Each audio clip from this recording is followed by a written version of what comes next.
Wnba on 2K Sports. And tonight we've got the Las Vegas Aces playing against the Los Angeles Sparks. With analysts Brian Banafitemi and Tim Swartz, I'm Blake Suniga, and we're glad to have you with us. Here we go. Tonight, two exceptional teams going at it, Brian. But do these types of games bring out the best in players? Absolutely, Blake.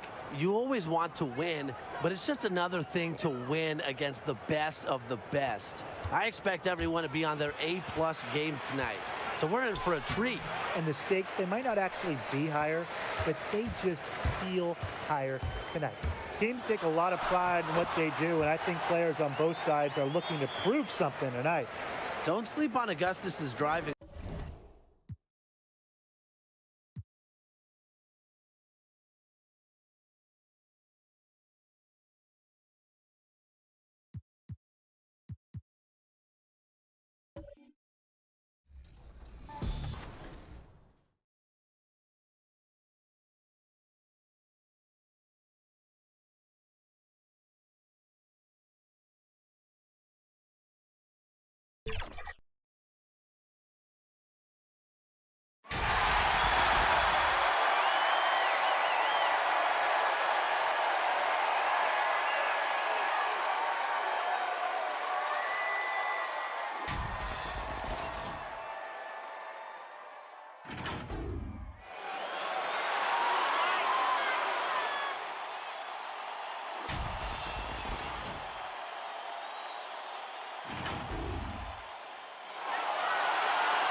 Hello and welcome. It's the WNBA here on 2K Sports. Moments away, it'll be the Las Vegas Aces going up against the Los Angeles Sparks. Here we go. Courtside with Tim Swartz and Brian Banafitemi, I'm Blake Suniga, and we've got a fun one.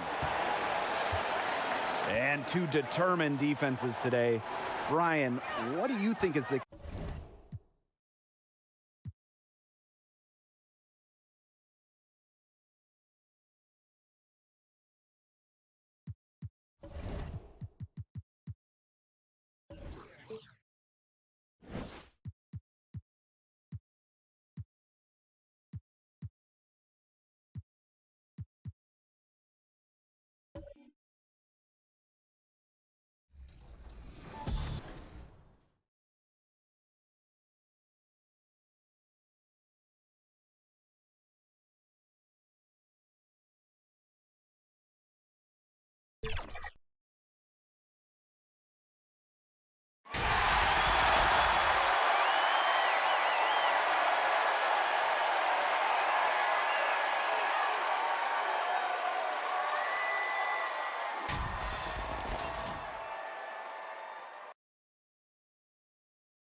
Welcome, everyone.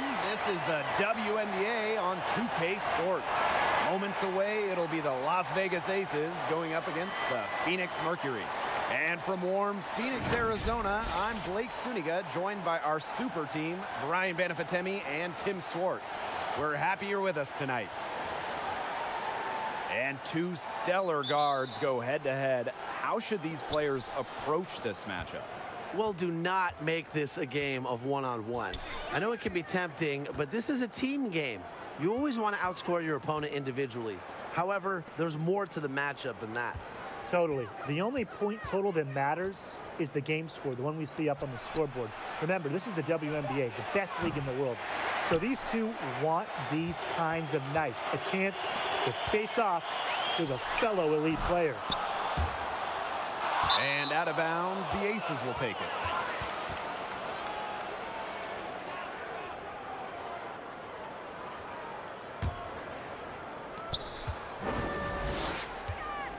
Now Samuelson.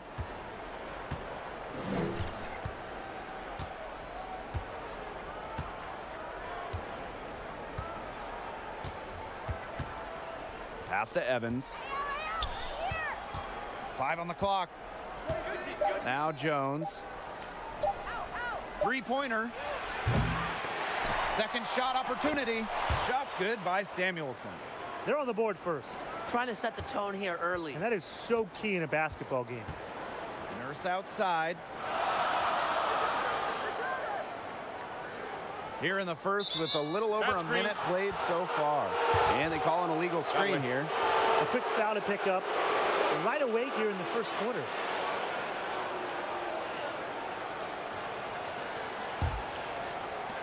And here are the Aces now. And here's Evans.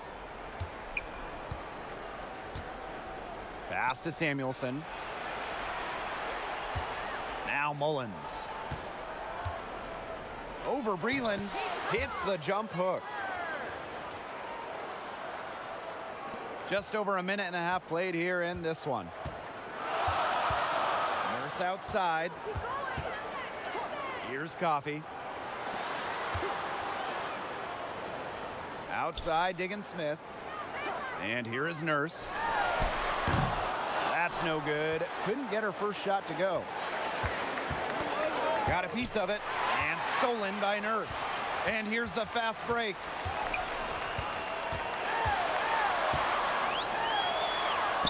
A beautiful reverse layup. Taking initiative in the open floor. When Nurse works hard in these situations, good things happen. Well, guys, Kia Nurse is one of many WNBA players who have gone overseas during the league's offseason. Nurse has played in Australia, where she won back-to-back championships and an MVP award. I can only imagine what that's done for her development as a basketball player.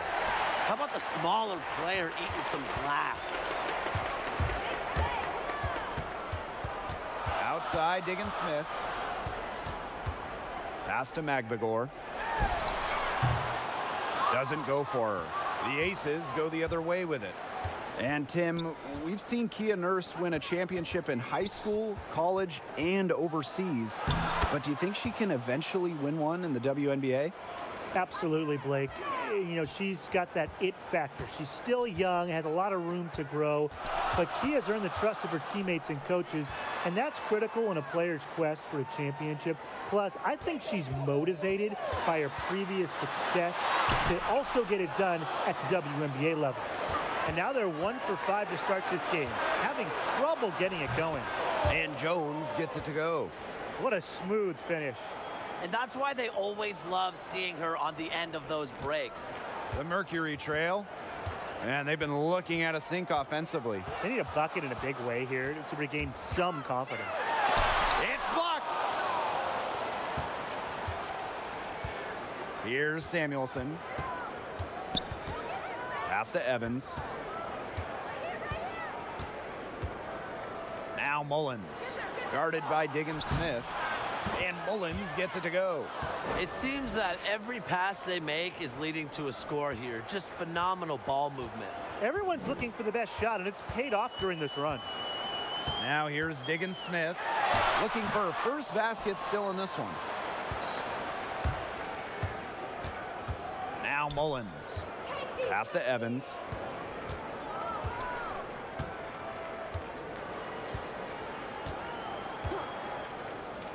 Let's go. Here's Mullins. The shot is good, and so is her shooting tonight. 3 for 4. This has been a great job of getting into the middle of that defense and scoring from the paint. You know, really, that's why they're on this run. You get that close to the hoop, and it's a lot easier to drop shots in. Timeout called the Mercury. And still a ways away from the postseason, Brian. But what do the true championship contenders take care of early on? Well, they waste no time in getting everyone on the same page, Blake. Their chemistry is usually strong from the get-go. Everyone believes in each other because they're all focused on the same goal. And that kind of belief can really bind a team together throughout the course of a season.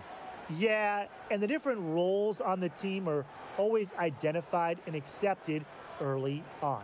That way, during the season, nobody is complaining about minutes and getting more touches because everybody knows what's expected of them.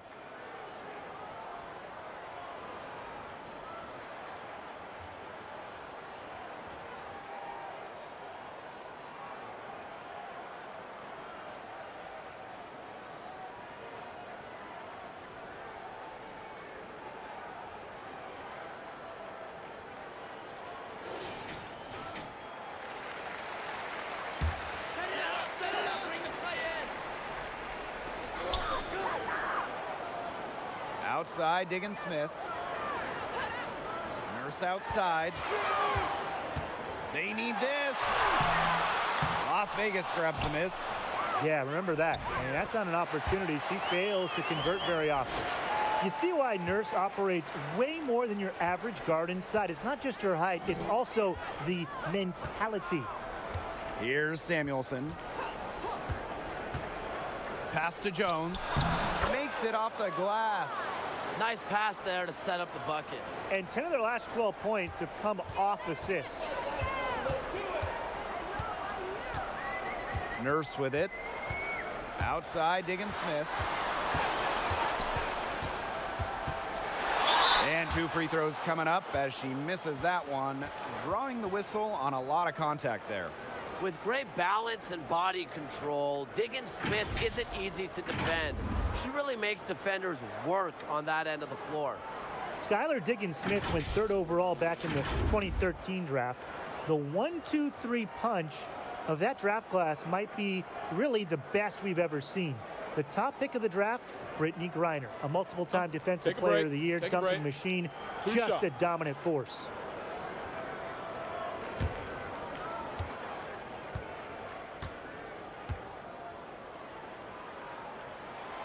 First free throw is good. Diggins Smith was selected after Elena Deladon. And how good has she been?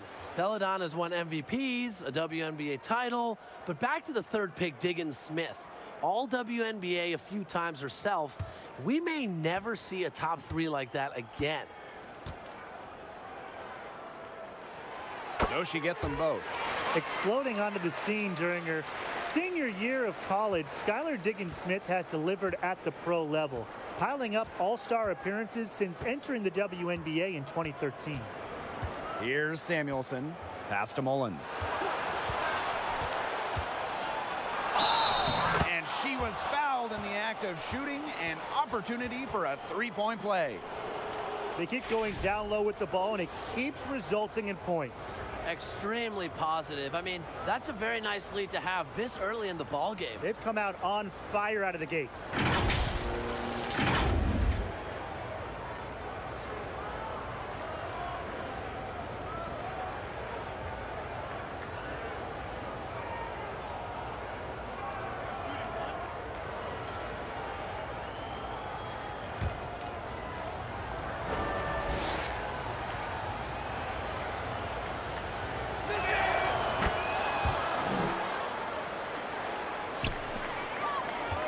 Phoenix with the ball. They trail by 11. Nurse outside. Now here's Diggins Smith. Not a lot of room. That's tipped, but she recovers it. With the floater, and Nurse with the layup. Reads the defense so well. It's really what makes Diggins Smith the top-notch point guard she is. Here's Samuelson. Pass to Evans. Mullins. Here's Hill. Foul called that time on the way up, and that'll give her 2 chances at the free throw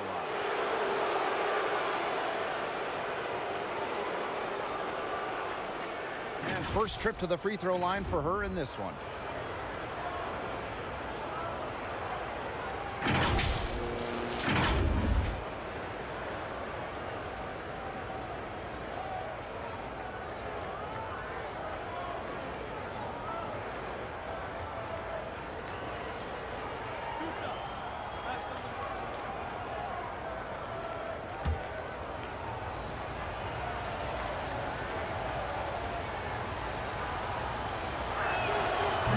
Free throw, no good. And the Mercury making a change here.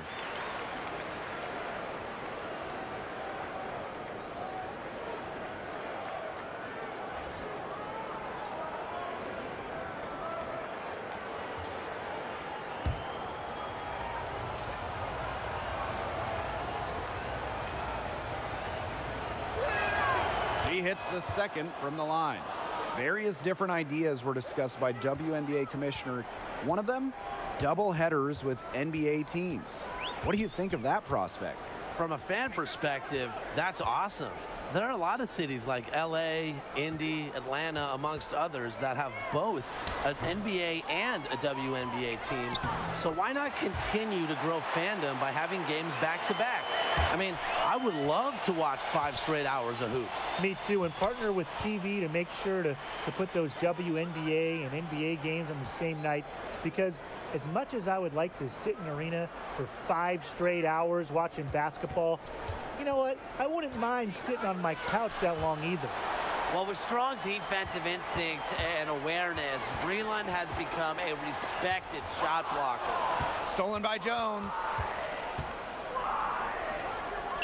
Pass to Mullins. Evans, guarded by Diggins Smith. And here's Evans. And a miss there on the triple. Well, you have to like their work in the boards here in the first.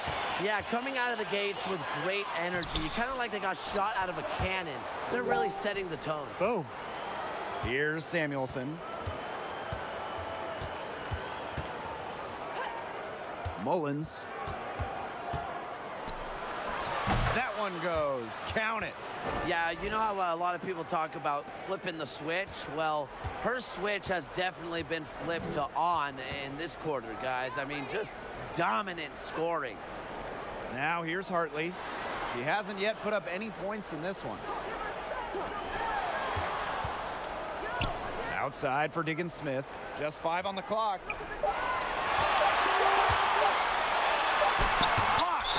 And she gets it back. And there's the shot clock violation. Couldn't get it off in time.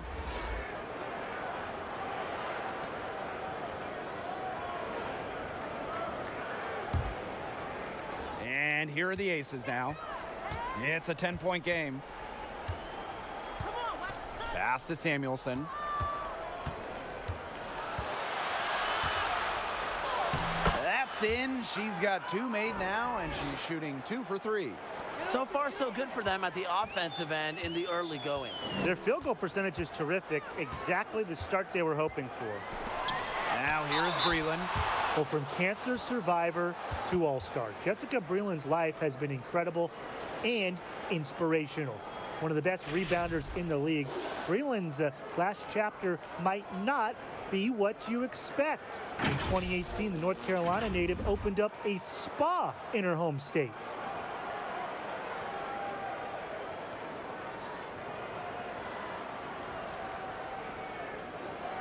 Shooting 2.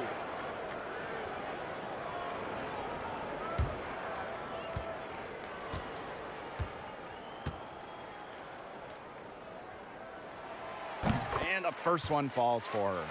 An all-defensive first-team selection just proves how admired Breland's defensive intensity is around the league.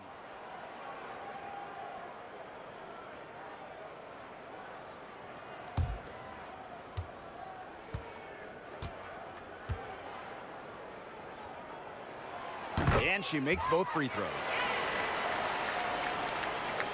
Here's Evans.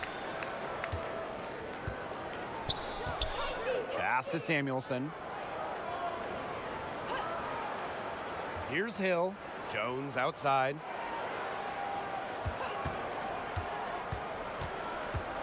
Clock at 6. And here's Hill. Here's Evans. And the 3 ball is good. Defensively, they've been a step slow early on. Allowing too many open shots. They've seemed a little sluggish. Hartley outside.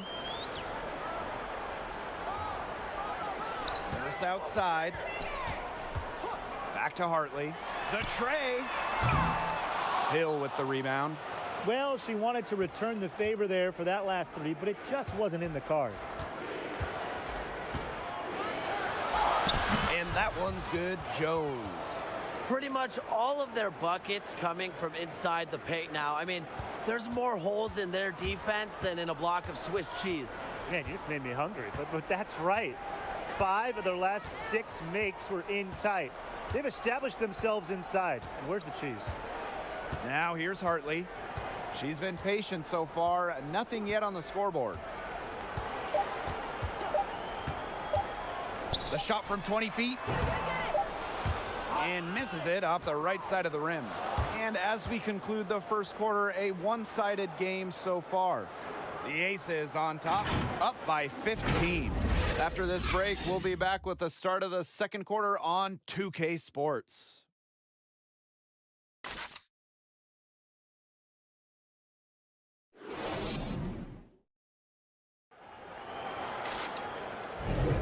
Well, not exactly a neck-and-neck game, but as the second quarter starts, there is plenty of time for a comeback.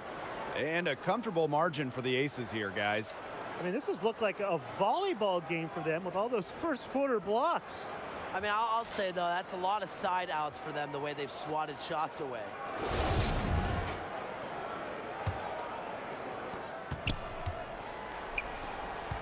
Now here's Nurse.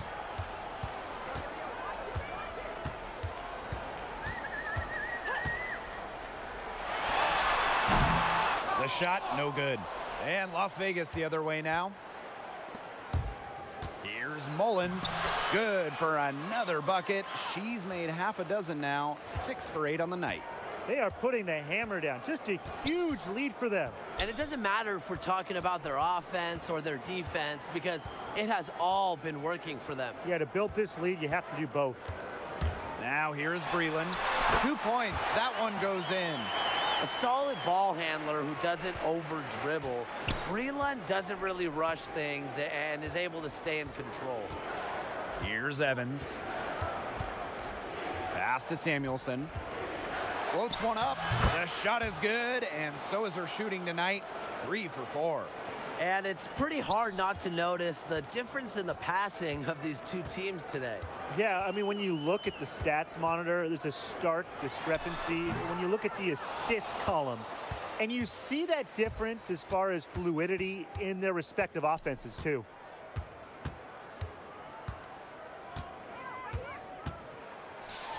And she uses the glass on the layup.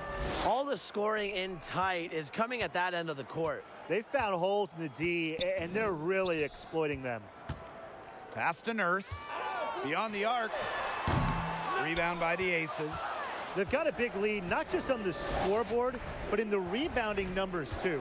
Yeah, it's been a gritty performance and a physical brand of basketball, but hey, that's how you win. Bring your lunch pail. Good, and the assist goes to Bria Hartley. And Hartley is a quality distributor. Realizes it's a big part of her job to share the rock. Now Samuelson. Pass to Hill. Shoots a fader. The offensive rebound, and Mullins gets it to go. And guys, her consistent shooting, it's helped them take this lead. And here's Walker Kimbrough.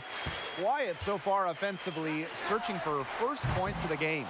Well, offensively speaking, it has been a tough quarter for her. Inside.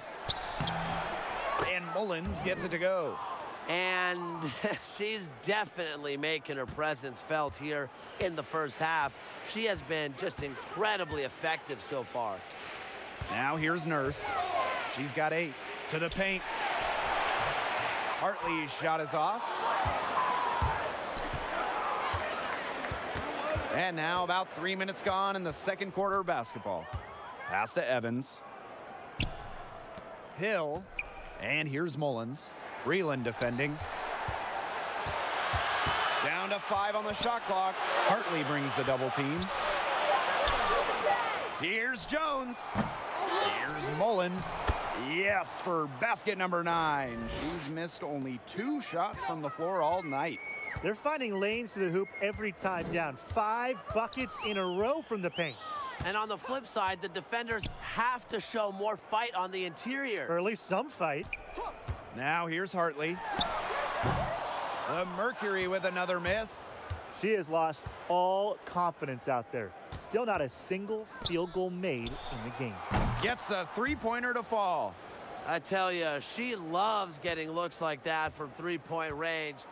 Just nobody near her. Shoot it! Pass to Nurse. Now here's Breland. Here's Hartley. Shot to stop the run. And a foul on the shot. She'll go to the stripe for 2. The game seemingly comes easy to Breland, who is a skilled player and really adept at creating offense for herself and others. She's gone 2 for 2 at the line so far.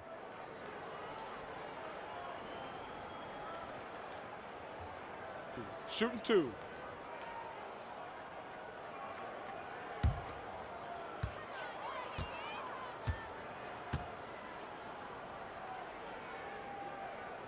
And the first one at the line is good.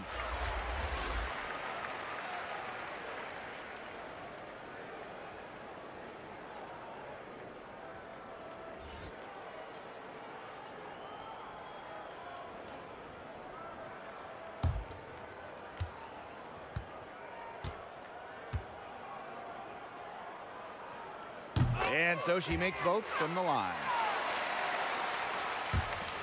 Las Vegas dictating the flow.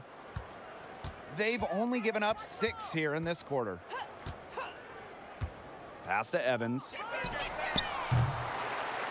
And the 3 off target. Now Diggins Smith.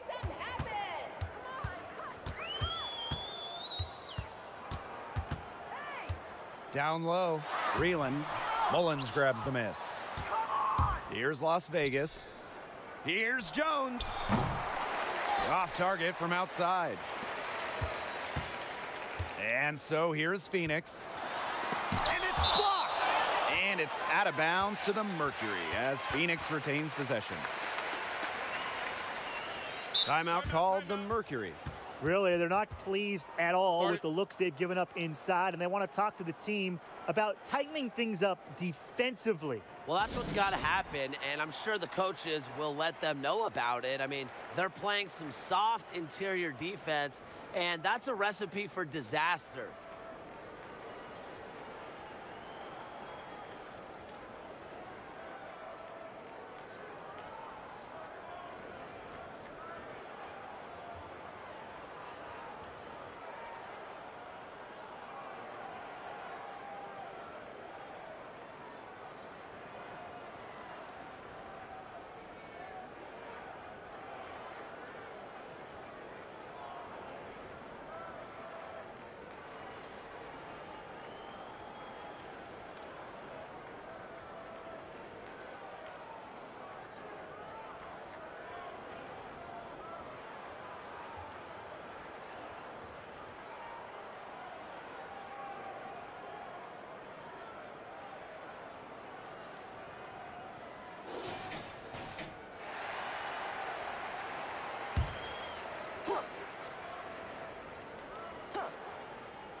Coffee, guarded by Jones. And here's Walker Kimbrough. Still getting warmed up offensively. No buckets yet in the game for her. Shot clock at 2. Here's Diggin Smith. It's a deflection. Las Vegas dictating the flow. Pass to Hill. Here's Evans.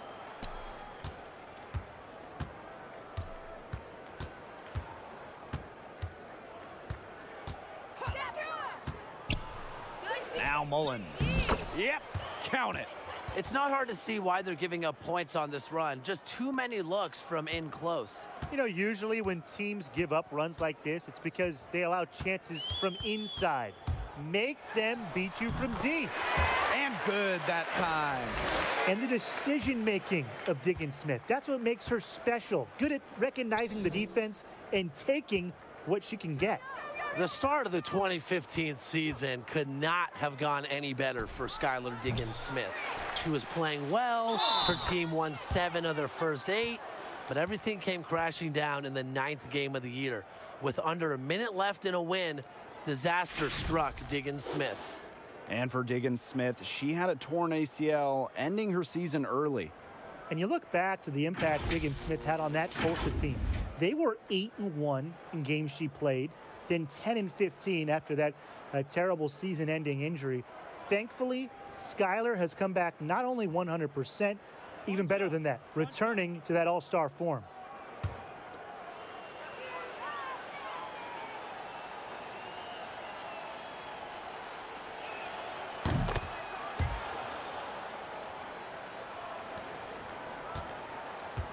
Diggin Smith with it. Pass to Turner. Diggin Smith. To the left side wing. 6 to shoot. Here's Turner. 1 up, 1 down. 2 points with her first shot in this game. Ran her defender straight into that screen to open up the lane to the hoop. Here's Evans. 5 points in the game. Samuelson to the middle. And Mullins gets it to go. She is showing a killer instinct this quarter, looking to extend this lead. Pass to Coffee.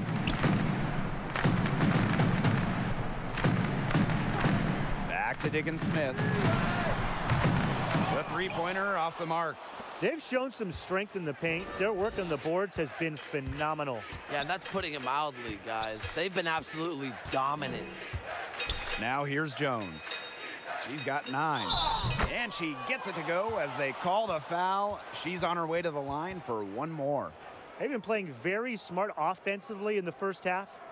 I think that's safe to say. The numbers support that. They're shooting much better percentage from the field. Let's see if they can keep it up.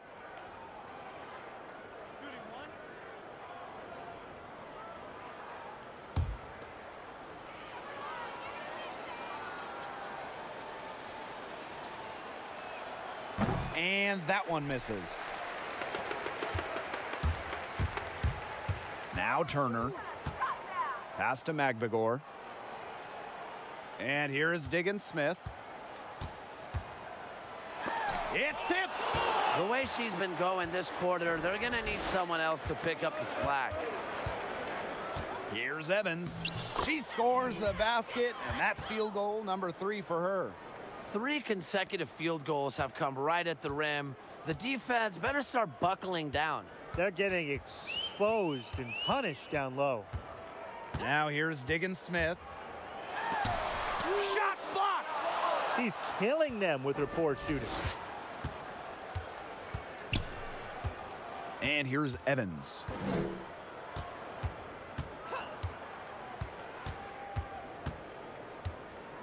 Pass to Samuelson.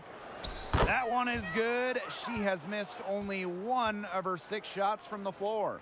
I mean, they're beginning to just fall apart defensively, especially on the interior. Yeah, they're crumbling like a cookie right now, and that's 4 straight field goals they've allowed from within touching distance of the rim.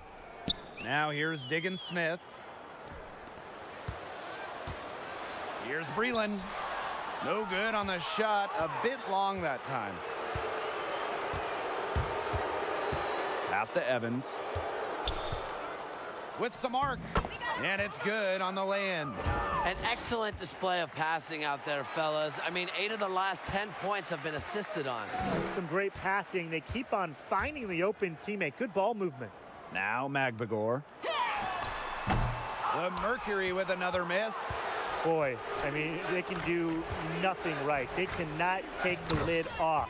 They need a bucket in the worst way possible. They have got to stop this run somehow, or it's really going to get out of hand. Here's Turner. Breland outside. Pass to Coffee. Shot to stop the drought. Magbagor, no good. And the whistle blows. It's going to be on Skylar Diggins-Smith. That'll be her second foul of the game. One item that stood out is their ball movement. Things are definitely clicking, and more importantly, it's tough to defend.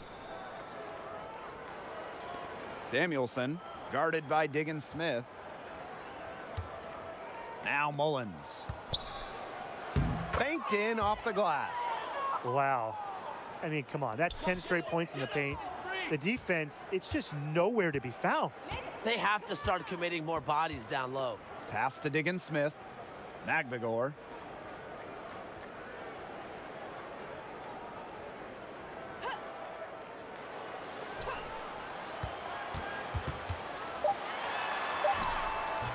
That one, no good.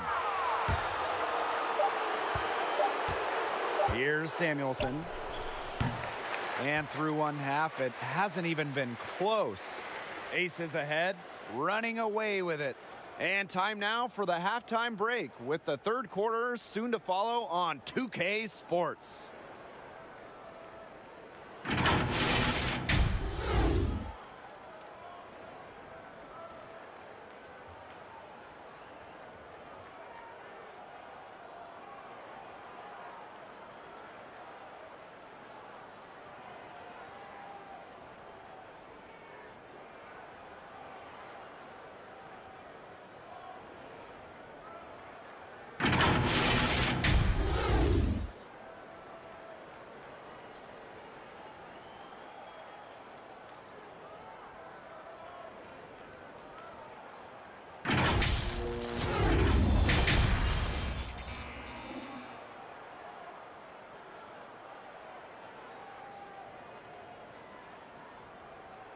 Welcome back to the start of the second half. Big margin on our hands, but we'll see if that gap narrows down in the final two quarters.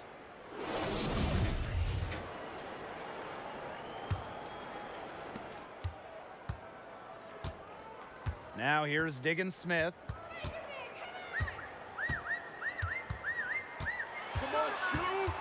Breland right side. Pass to Nurse. There's the block, and they're able to recover.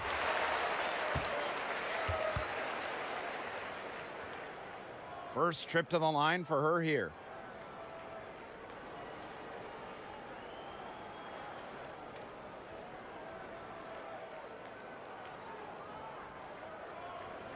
Two shot.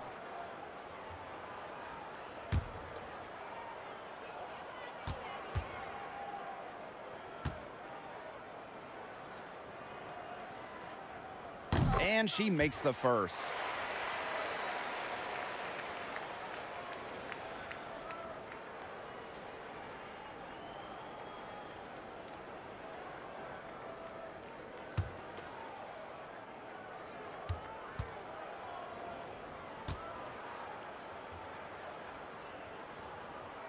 And good on the second, so she makes both. Here's Evans.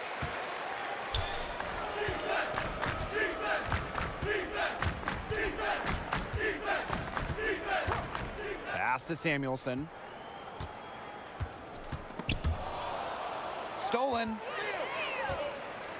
They're moving it up. Here's Coffee. Drains the 19-footer. Now Evans.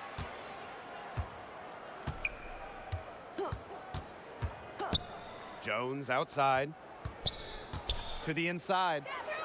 And Mullins gets it to go. Fantastic ball movement. They're picking them apart with their passing. Every pass is with purpose, and their last 10 points have come off of assists. Great team basketball on display right now. Now here's Diggins Smith. And here's Magbagor. Pass to Coffee. 4 on the clock. Fire it! Come on, shoot! Shoots over Jones. And the baseline jumper, no good. Now the Aces with it. And we're just about a minute and a half into this third quarter of basketball. Here's Coffee. Breland outside. Coffee. Here's Magbagor. Got a piece of it. And now the Aces on the break. Pass to Mullins. Evans, guarded by Diggins Smith. Evans with the bucket. Check out that assist. That's a pair of teammates on the same page. Now here's Nurse. She's tightly guarded. Inside. Lays it up and in off the nice reverse. Oh, she's got such a great touch and feel around the rim. She made that reverse look easy, but trust me when I tell you, it's not. Here's Samuelson. 10 points for her. Evans controls the rebound and puts it back up and in. Perfect screen there. Set her up with a terrific look.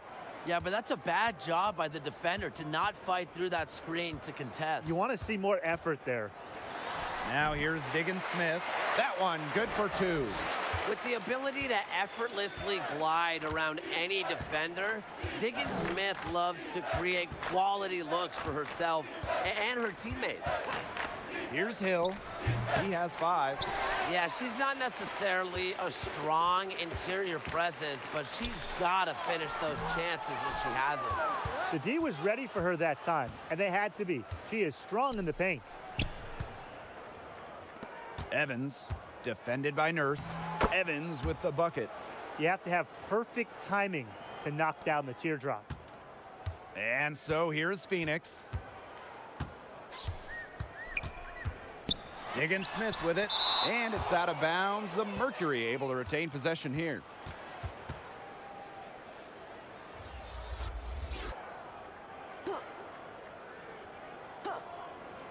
Here's Hartley. No scoring yet from her, but that's likely to change.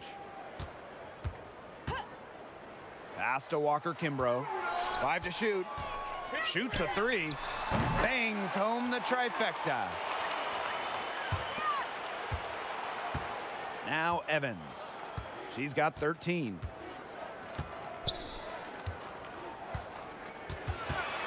Hartley brings the double team. Here's Hill. And she finishes nicely on the layup. Well, we've seen that more than a few times. Easy bucket in the paint. The interior defense at that end has been lifeless, to say the least. Now here's Nurse. 10 points for her.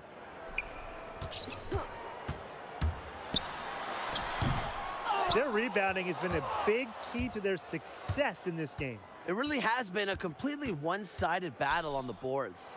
Right wing. Jones, defended by Nurse. Pass to Evans. 6 on the shot clock. Hartley brings the double team. Here's Jones. He hits it just before the shot clock expires. Good ball movement. She put that pass in the ideal spot, and I can guarantee you her teammate appreciated it. Here's Magbagor. Here's Nurse. Offline from the high post. She's going to play her way right onto the bench if she continues to shoot the ball like she has this quarter. Shaky defense down low again. It's just been a mismatch in the paint. I'm sure they didn't go into this one expecting to get battered like this inside. Here's Turner. Pass to Walker Kimbrough. Magbagor. Nurse outside.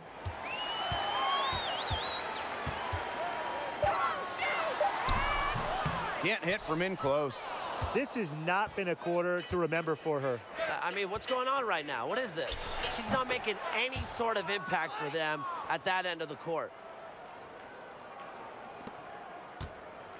And they're having trouble stopping this run. And you know, the more trips they continue to come up empty, the more the pressure builds on them. Now here's Hartley. She hasn't scored yet. That, I'm sure, will change.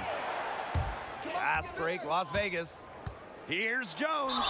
It's good, and she drew the contact on the shot, so she'll go to the line. A three-point play opportunity.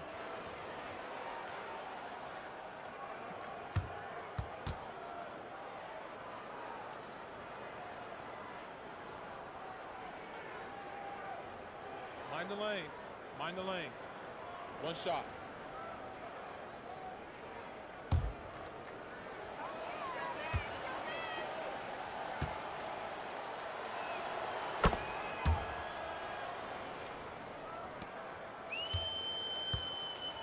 And here's Walker Kimbrough.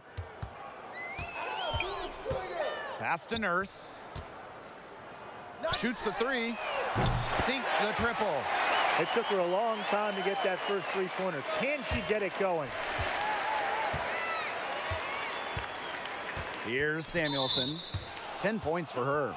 That foul gives her 4 on the day, so she only has 2 to spare the rest of the way. That's not ideal.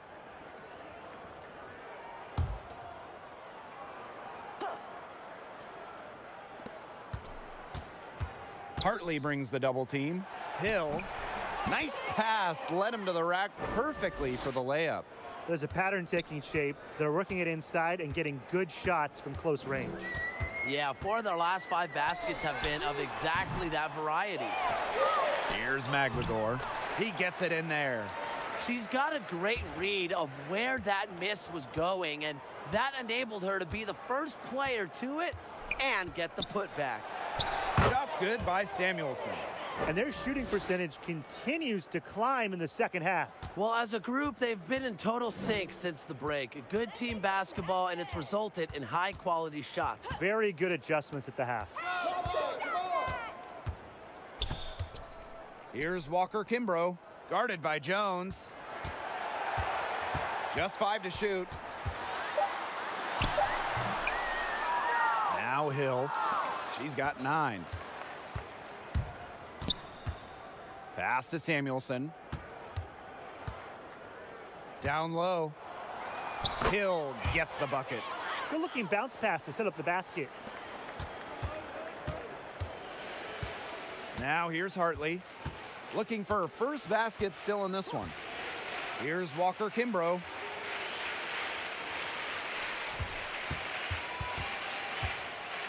Back to Hartley. Shot clock at 6. Got a hand on it. Fast break, Las Vegas. And fouled hard that time, and she'll get 2 shots at the line. It's on Bria Hartley. Foul. 2. And this is her first free throw of the game.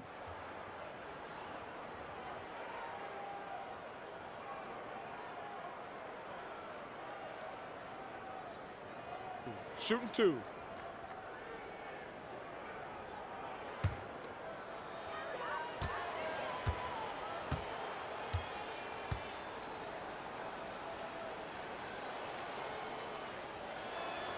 And she knocks down the first one.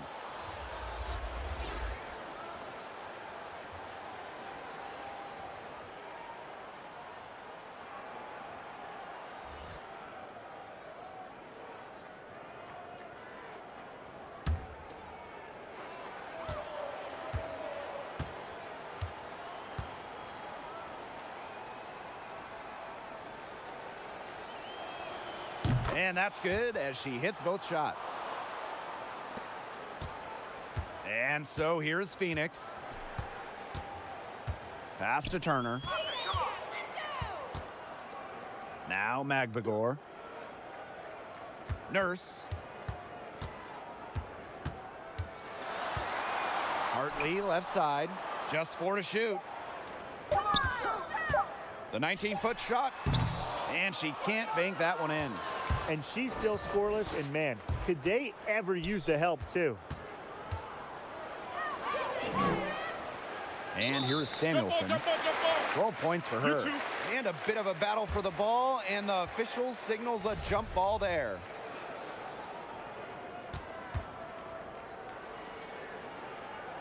And it's the Aces with the ball. Pass to Hill.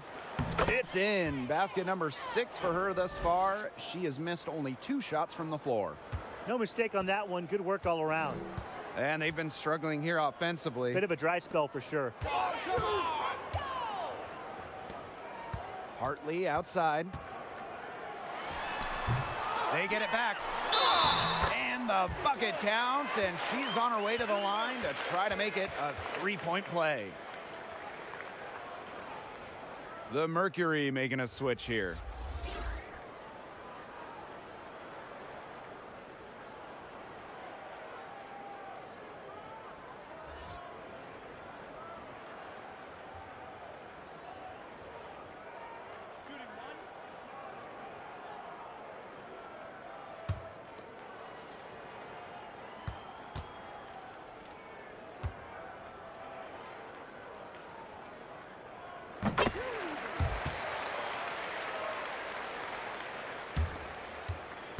And it's the Aces with the ball. Here's Evans. 15 points in the game. Samuelson. Count that as her 7th field goal in 10 tries. She's shooting a nifty 70%. She's been able to find her open teammate every trip down the floor. I mean, it sure has seemed like it, right? I mean, great day passing the rock for her. From the top of the key. Fast break, Las Vegas. Here's Mullins. And it's good. 2 points. Strong work for her at the offensive end, helping them sustain this lead. Hartley with it. No scoring yet from her, but that's likely to change.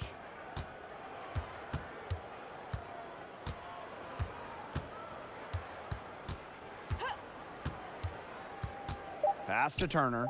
Fires from deep. The shot, no good. And 3/4 of play in the books. This one's all but over already. Aces ahead, running away with this one. And we'll have the start of the 4th quarter for you as soon as we get back from this short break.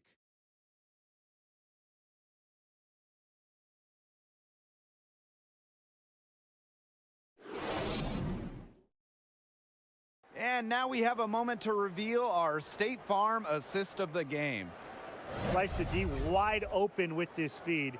They really had no chance to prevent this basket.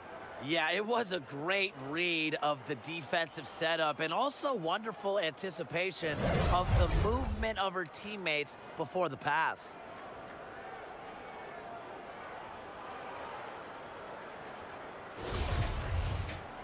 And we welcome you back as we get going into the 4th quarter. The final quarter of play can change everything. Now Mullins lays it up and banks it in. Well, she shot the ball extremely well, as you'd expect. You know, like we say, she's been making music all day long. Superb assist. She was crafty, creative, and the ultimate teammate on that play. And here's Smith. Pass to Mullins. And they pick up 2. You know, they've been extremely efficient and effective getting the ball inside. Totally. I mean, we're seeing some real shortcomings from this defense. They've given up 5 straight good looks in the paint. Here's Samuelson. And guys, all around the league, we've seen the WNBA take a role in teaching youngsters and helping develop the future generations of the WNBA. Well, just look at all the amazing events the league has every year with their Junior WNBA Week. Teams host events allowing young hoopers to come learn from the best, not only basketball-wise, but also mentoring them on how to be leaders in their communities. And off the court, what role models these players are. Speaking their mind on the injustice they see in the world. When it comes to making positive change, WNBA players are some of the best in the world. Now here's Walker. To the middle. Samuelson's shot is off. Well, she's a player that just does not excel at fighting through contact on her way to the rim. And she banks in the layup. Nicely done. They continue to attack inside. That's 10 points in a row from the paint. It's now become, here it comes, and see if you can stop it. Here's Turner. Out to the wing. Here's Coffey. Shot clock at 5. And again, Phoenix no good. That's one she knows she should have drained. To the paint. Shot's good by Smith. That's how you do it. She passed her way out of the double team and into an easy bucket. And they're struggling to keep up. We'll see if they can turn things around on this trip. They can't continue to come up empty. Here's Turner. Rebound by the Aces. Pass to Smith. Fourth quarter keeps moving along. 3 minutes gone by now. And wrestling for it there, but no one has possession, so we'll have a jump ball. And nowadays, we're seeing more and more players partner with various companies for endorsements. How important is that for today's athletes?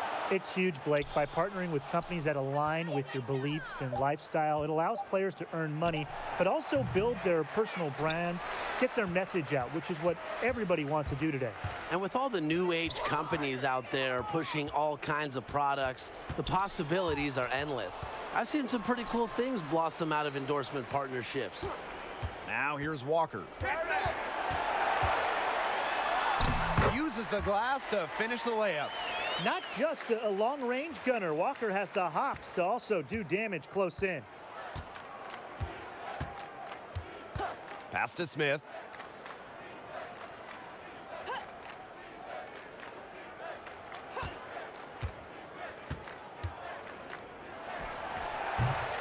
But she gets it back. And here's Smith. Out to the wing. Puts up the 3. And another miss by Las Vegas. They need a good offensive possession. Yeah, it's been a long time without a bucket. Focus. Here's Turner. So the whistle blows on the shot. 2 free throws for the contact there.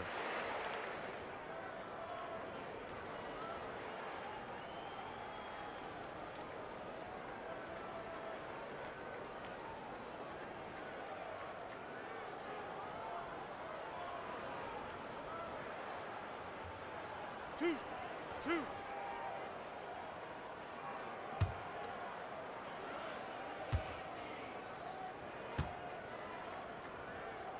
And the first one drops. A perfect half at the free throw line for them. That'll help their comeback effort for sure. Yeah, those free throws are helping them keep contact.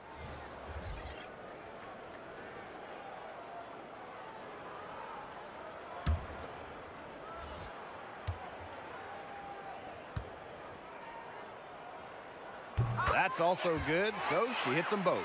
There's been a trend in basketball at every level. Go small. Go with shooting. Go with speed.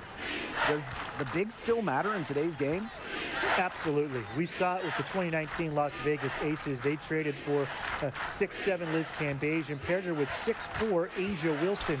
The result, a trip to the semifinals and a very successful season in Las Vegas. And when you delve deeper into that 2019 Aces team, with that 2-center lineup, they easily led the league in boards. Vegas also had the best defensive rating in the WNBA.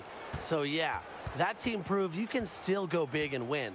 Of course, it helps when you have 2 superstars down low. Here's Smith. Here's Clark.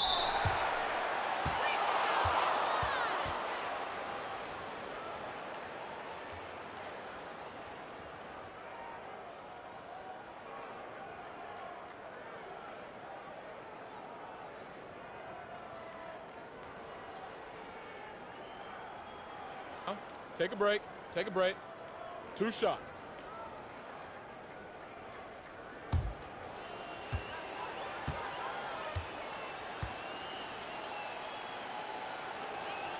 The first one falls.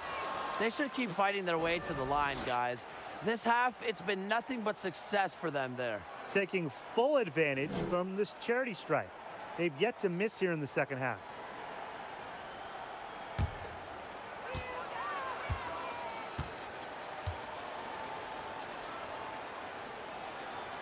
So she makes 1 of 2 as the second one misses. We've seen social media become a huge asset for the WNBA in recent years. But what's your favorite part about the league's online presence? Probably the nonstop hoops content, Blake.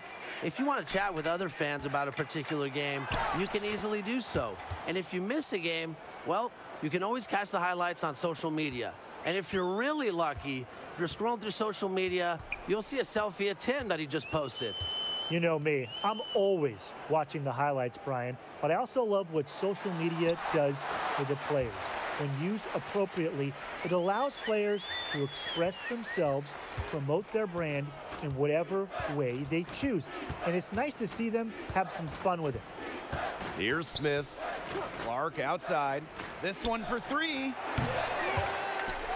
And the ball out of play. The Mercury will have it.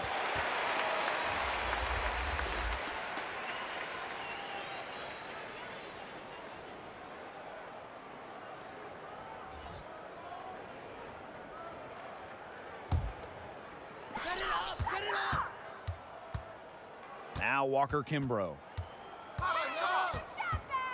Pass to Walker. Here's Vaughn. And here's Turner. And she converts the layup. Give an assist there, not for a pass, but for the solid screen set on the inside that freed her up and really just made that layup possible. Here's Smith. Out to the left wing. With the teardrop. Shot's good by Smith. It's all about the release when you shoot the floater. Here's Turner.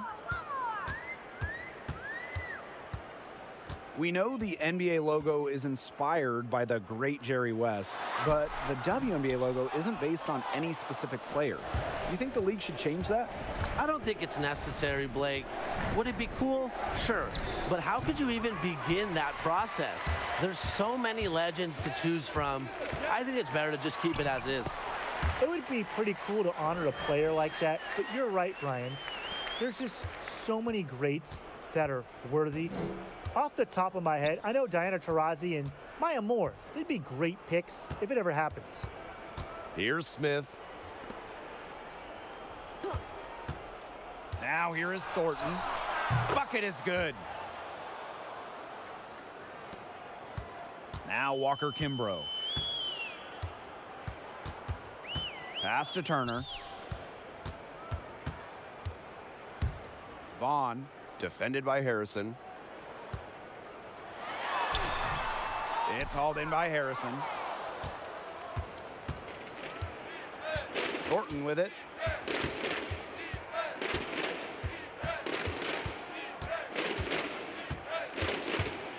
And lots of contact there. Missing the shot, and we'll shoot 2 at the line.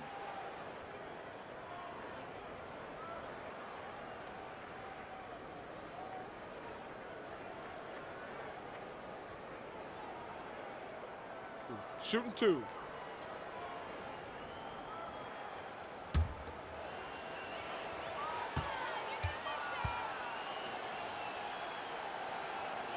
The first free throw is good. Guys, with social media becoming more and more a part of how sports are consumed, how has that affected the WNBA?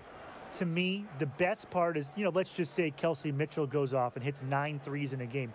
We can all see the highlights of that while it's happening. It allows fans from all over the world to just see how incredible these players are. Exactly. And off the court, too. The players can communicate directly with those same fans. Whether it's an interaction with a fan or a serious statement they want to make, everyone has a platform for their voice. Here's Vaughn. Pass to Turner. Baseline J on the way. And she hits the jump shot.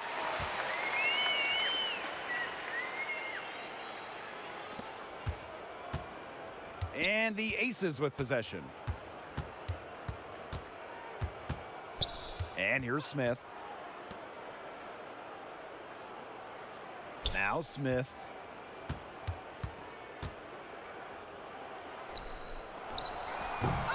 And that one hits back iron. Now here's Walker.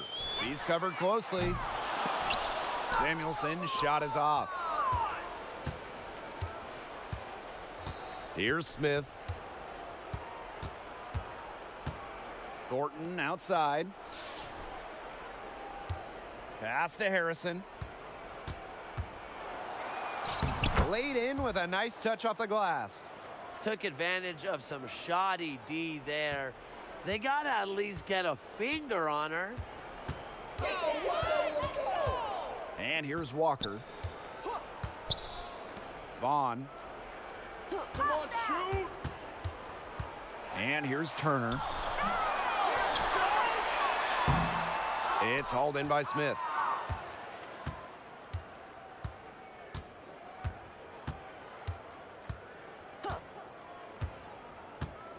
Thornton outside.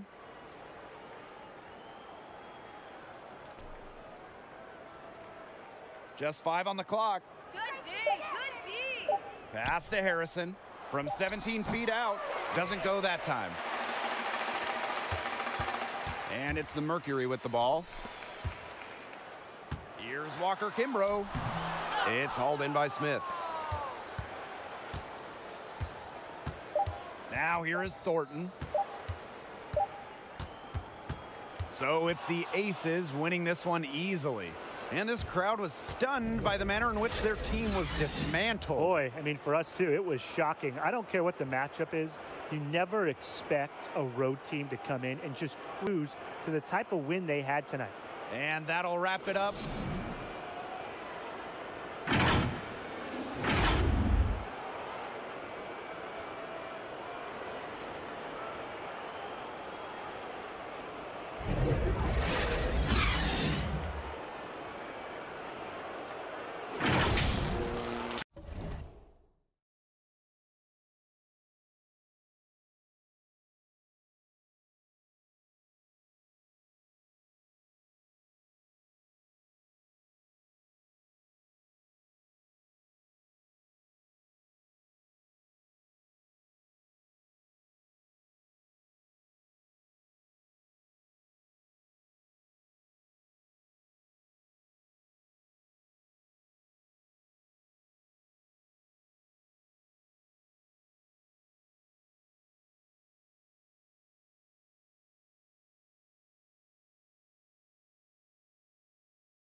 Hello and welcome to the WNBA on 2K Sports. And tonight we'll see the New York Liberty as they go up against the Las Vegas Aces. Alongside Tim Swartz and Brian Banafitemi, I'm Blake Suniga. Thanks for joining us. And two teams that love to generate their offense through the block. Tim, what's your favorite part of playing inside out? Well, there's nothing more fun than watching some old school bully ball down low, Blake. With the rise of the three-point ball, more and more teams are playing small. So when you play with power in the post, you can really create some good looks down low. And the three-pointer is still there as well, because eventually teams will double down low, and that's when the perimeter shots start to open up. Then that begins to open up driving lanes to the rim, and sooner or later, your offense is clicking on all cylinders. And she gets it back. Pass to Laney. Misses that one. She's 0 for 1 from the floor. Jones outside. First quarter play, 1 minute played. Shot clock at 5. And she comes up with the deuce. And she had a great height advantage there on the mid-range J. Excellent job taking advantage of that mismatch. And they've been looking at a sink offensively. They need a bucket in a big way here to regain some confidence. Here's Ionescu. That's tipped.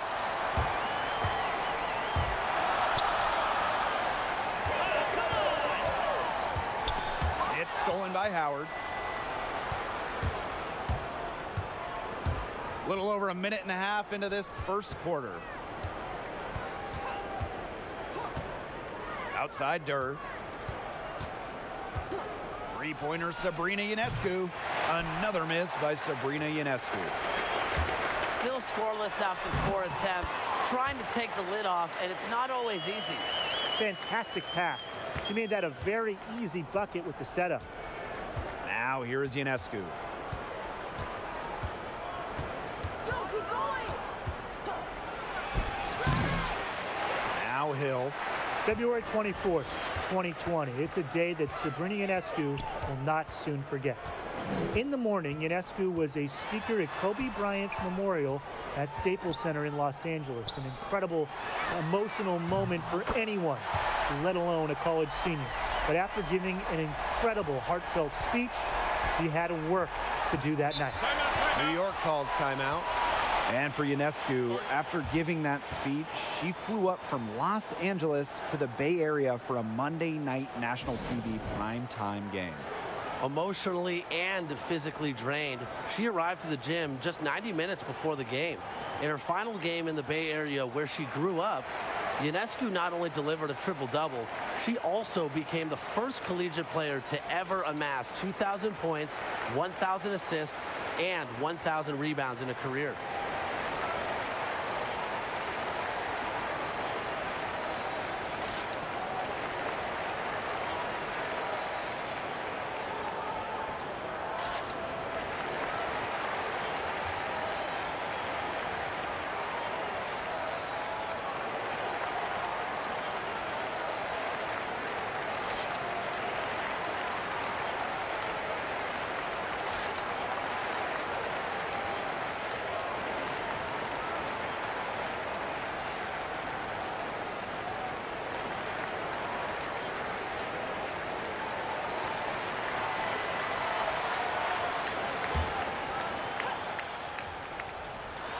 Just over 2.5 minutes played here in the first quarter.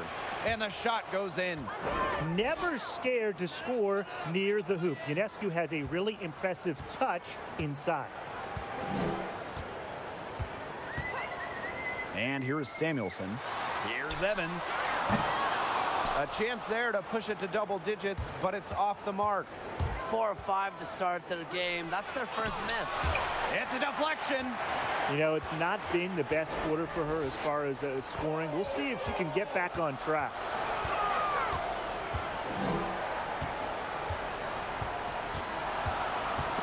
It's stolen by Natasha Howard. Just under 3.5 minutes elapsed here in the first quarter. Outside Durr. One up, one down. 2 points with her first shot in this game. You see the high basketball IQ of Asia Durr there, able to analyze and exploit defenses in the pick and roll. Pass to Evans. The Aces with another miss. The Liberty trail. Laney outside. Laid in with a nice touch off the glass. Now that's a killer crossover. The defender got totally shook up by that move. Here's Samuelson. To the wing, right side. Offensive rebound, and it's good. 2 points. Way to crash the offensive glass there. And once she gets her hands on it, you know it's going back up and in. Pass to Laney. It's deflected.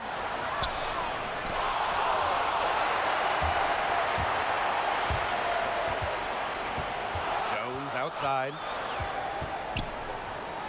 Evans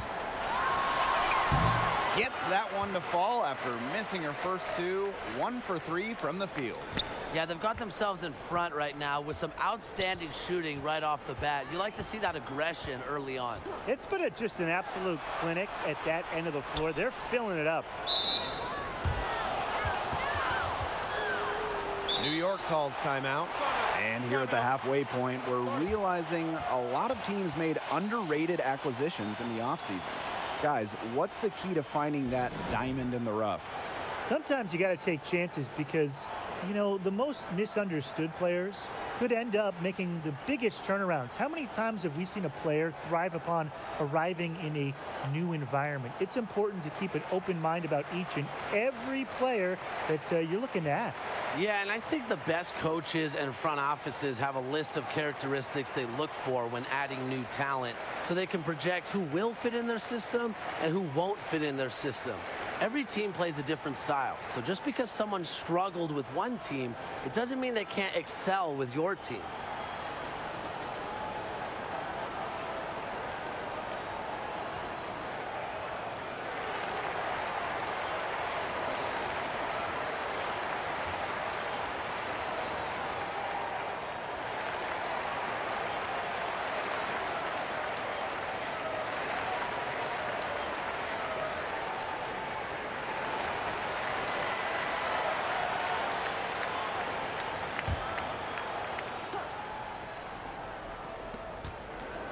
Right side, Durr. Ionescu outside. Shoots it. And misses it off the right side of the rim. They haven't wasted any time getting into the swing of things on the boards. And even this early, that's a good omen for the rest of the game. Here's Samuelson. And Mullins gets it to go. Good work to tack some more points onto this lead. Some more possessions just like that, and they'll do more than sustain the lead. They'll start to pull away. Have to just be a little bit more aggressive and consistent offensively. Here's Ionescu. New York, no good that time either. Those have been some terrible shot choices, Blake. That was not good at all. And count the basket. She was fouled, and she's going to the line for one more.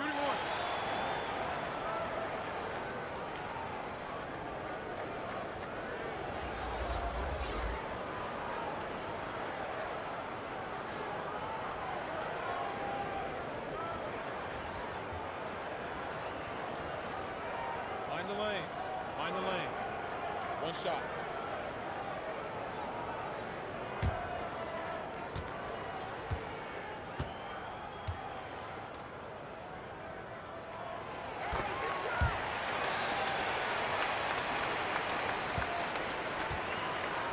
And they're struggling to keep up. We'll see if they can turn things around on this trip. They can't continue to come up empty. Stolen by Jones. Pass break, Las Vegas.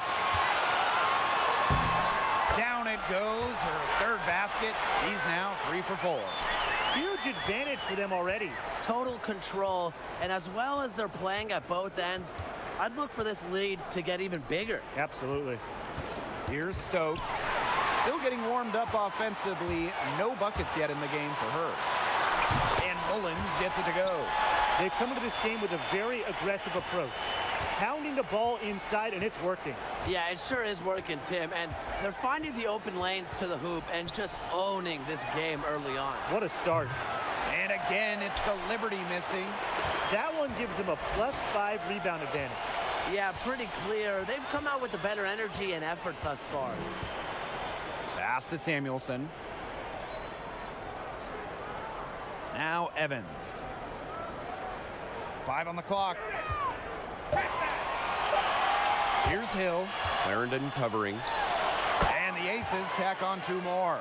And you can't help but really pick on their defense. They're completely in disarray. Everything's coming much too easily. I mean, you've got to take something away. Now here's Laney. And the officials call goaltending, so they'll award the basket. Former players can find success as coaches because their players can relate to them. And, you know, of all the active players in the WNBA, who do you think would have the strongest coaching philosophy? That's a tough one, Blake, but I'll go with Allie Quigley. You know, guards have a great feel for the game, and I think her battle-tested path to stardom would really resonate with future players. Yeah, it's a good choice, Tim, but I'm going to pick Wnba Bonner. Before becoming a 3-time All-Star, Bonner was a 3-time Sixth Woman of the Year award winner. So if there's anyone who knows how to develop basketball skills, it's her. And they're looking for some kind of spark here. Yeah, cold stretch offensively. They need a bucket.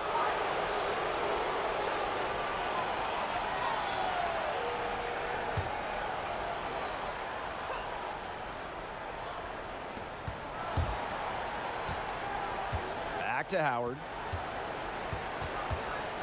Pass to Stokes. Laney. 6 to shoot. Blocked.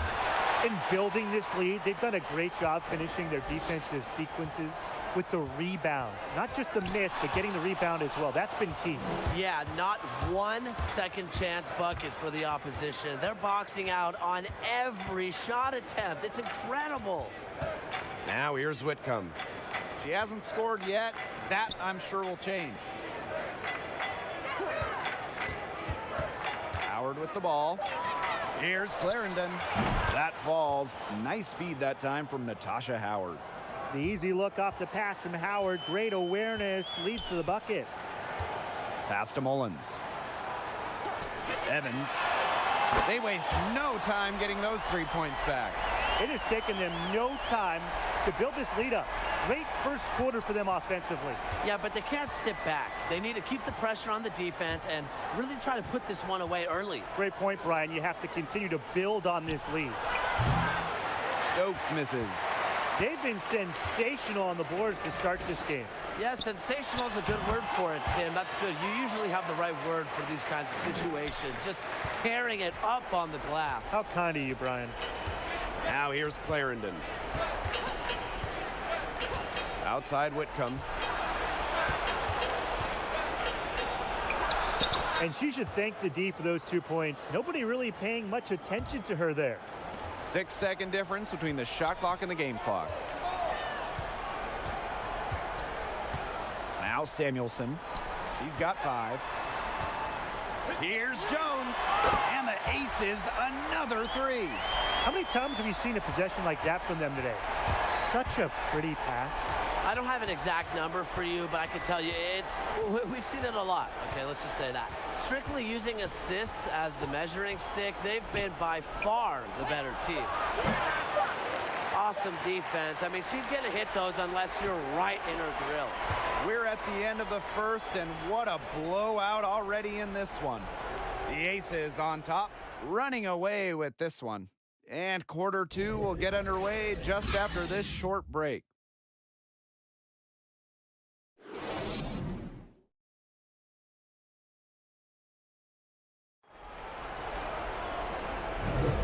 Well, not exactly a neck-and-neck game, but as the second quarter starts, there is plenty of time for a comeback.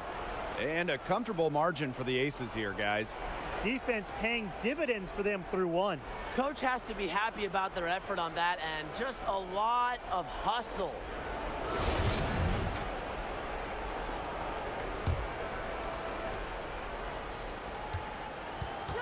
Now here's Whitcomb.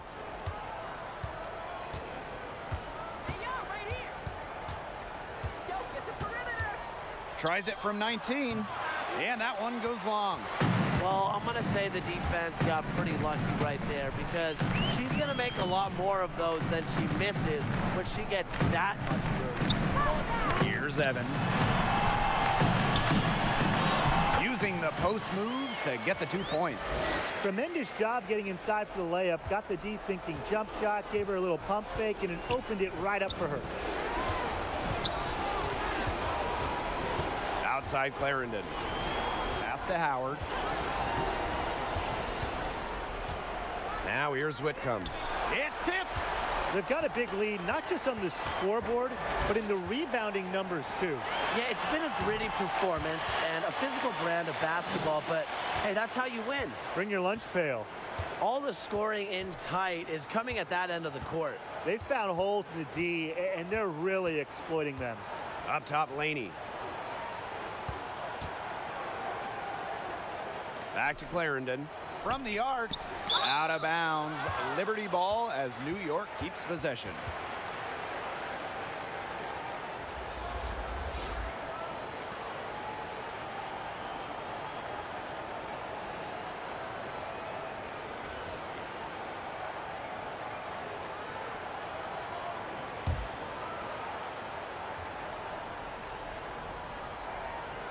Just 4 to shoot. Here's Whitcomb. And again, it's the Liberty missing. Yeah, and unfortunately, that's been the result for her over and over. I mean, she just cannot find the bottom of the bucket. That's some tenacity inside, battling for the second chance points. They really want to find that igniter here. That's right, their offense is ground to a standstill. Maybe you need to suit up, Tim. They need a spark. Now here's Whitcomb.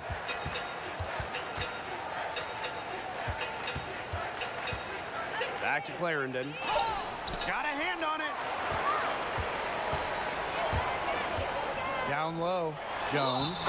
And that one goes in as she's fouled. It'll be 3 points if she can convert the free throw.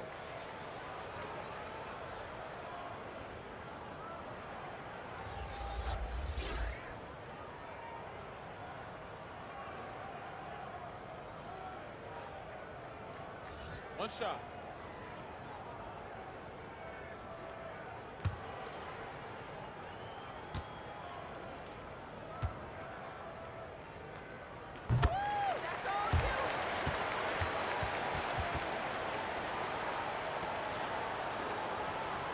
They've been looking out of sorts here in the last few possessions. So this is going to need to be Timeout. patient and find a high percentage shot.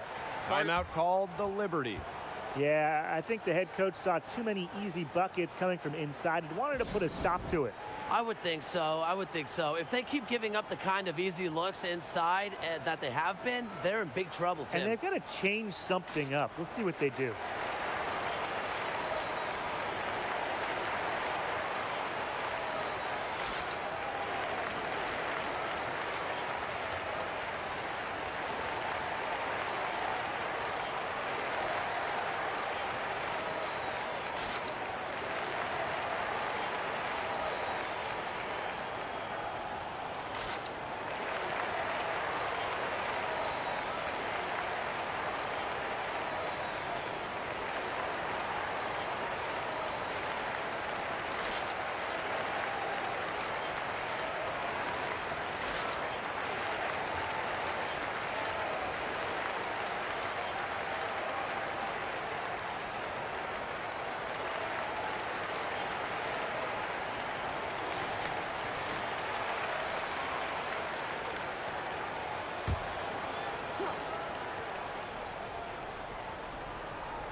Howard with the ball, and it's Jones picking her up.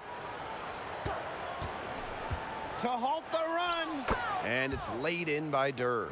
What a gritty effort from Durr on the contact finish. No foul, no problem. And here's Samuelson. He's got 7.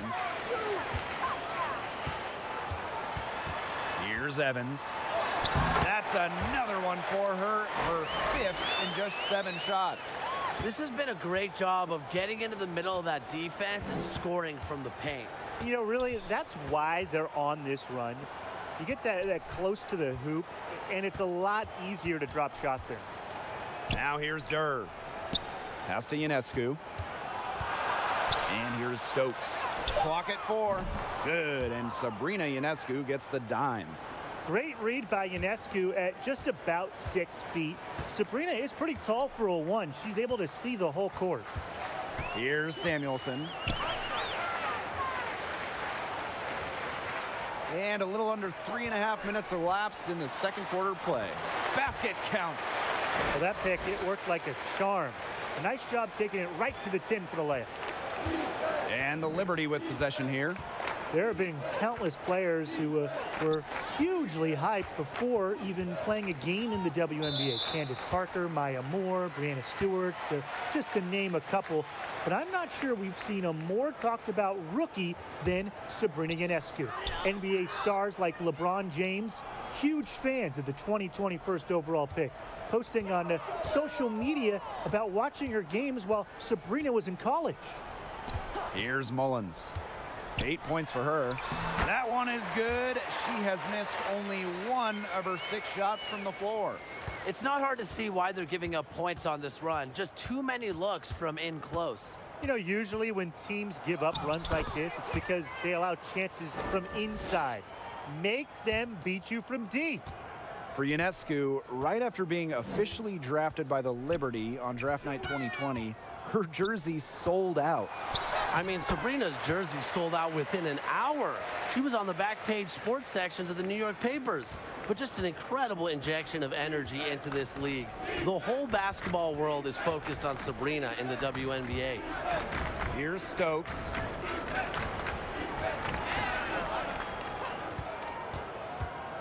Back to Ionescu. Fast break, Las Vegas. Here's Jones. And it's off from 3-point range. Well, after hitting those 2 3 balls in the first quarter, it looks like she's cooled down a bit here in the second. Now here's Durr. 6 points for her. And the basket by Howard. Garnering so much attention from the defense herself, so Durr plays with her head up and finds open teammates. Here's Samuelson. 7 points in the game. Up and in for basket number 4, and that makes her 4 for 5. Took advantage of some shoddy D there. They got to at least get a finger on her. Over to the left wing. Here's Allen, guarded by Jones. Got a piece of it. Now Samuelson. 9 points in the game. And that one's good. You know, they've been extremely efficient and effective getting the ball inside. Totally. I mean, we're seeing some real shortcomings from this defense. They've given up 5 straight good looks in the paint. Now here's Durr.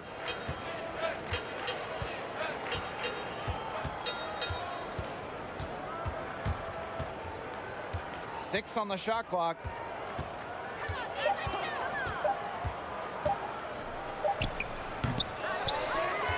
And here's Evans. 15 points in the game. Here's Jones. It falls for her 7th bucket of the contest. She's 7 for 9 today. She is feeling it, shooting a terrific percentage from the field. And they're looking for a way to score here. Yeah, they've had a tough time taking the lid off. They got to score. 3-pointer Sabrina Ionescu. That shot off. Here's Evans. Jones right side. And the layup falls. And as they continue to dominate, you wonder just how much higher this lead might get. And it really could get out of hand because their defense has been just as excellent as their offense. Great overall game. Here's Stokes. Inside. To end the run. And there's the bucket as Durr finishes it off. And here are the aces now. Now Evans. There's the double team with Durr. Evans with the bucket. They've been playing very smart offensively in the first half. I think that's safe to say. The numbers support that. They're shooting much better percentage from the field. Let's see if they can keep it up. Now here's Durr.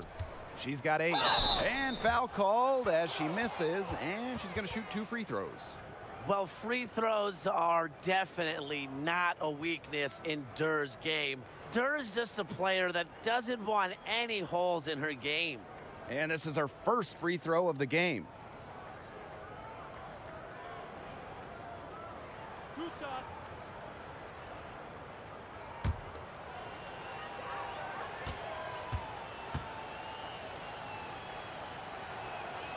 First free throw is good.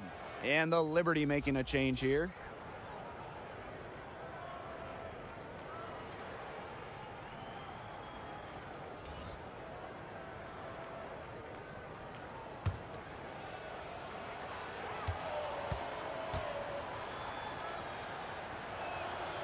That one falls, so she hits both of them. And the Aces with possession. And here's Evans. She's got 17, shoots from 12, and again, it's Las Vegas. That's just great ball movement. And that's keyed this run. Passing it with a purpose. The D has not been able to keep up. Now here's Durr. She's got 10. Clarendon. No good on the 3. A big lead for them, both on the scoreboard and the rebounding column. Well, rebounding has been a big key, asserting their will, and they've taken control.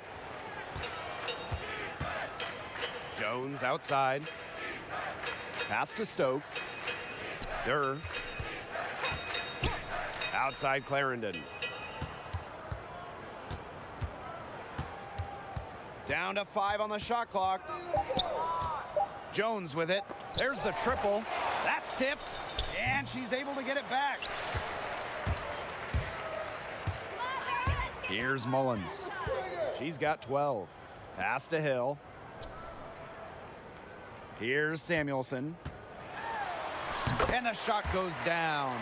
And 10 of their last 12 points now have come off an assist. They're just moving the ball well, getting everybody involved. Now here's Durr. Howard. Jones. Guarded by Jones. She's off on that one. So Las Vegas will take it the other way. Yes, for basket number 9.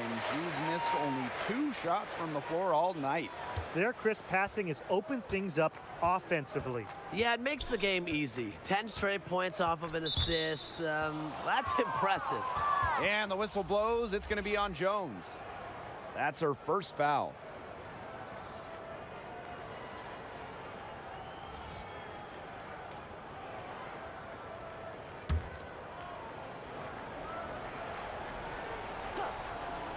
Here's Clarendon. Out to the wing. Here's Stokes. Offensive struggles continue. Missing again. Pass to Samuelson. To the wing on the left. Now Hill. 3 seconds left. And there it is. That is some dime dropping. Exquisite assist. A dominating first half of play, and so far it hasn't been close. Aces ahead, just dominating this one. And we will be right back after halftime for the start of the third quarter. See you in just a bit.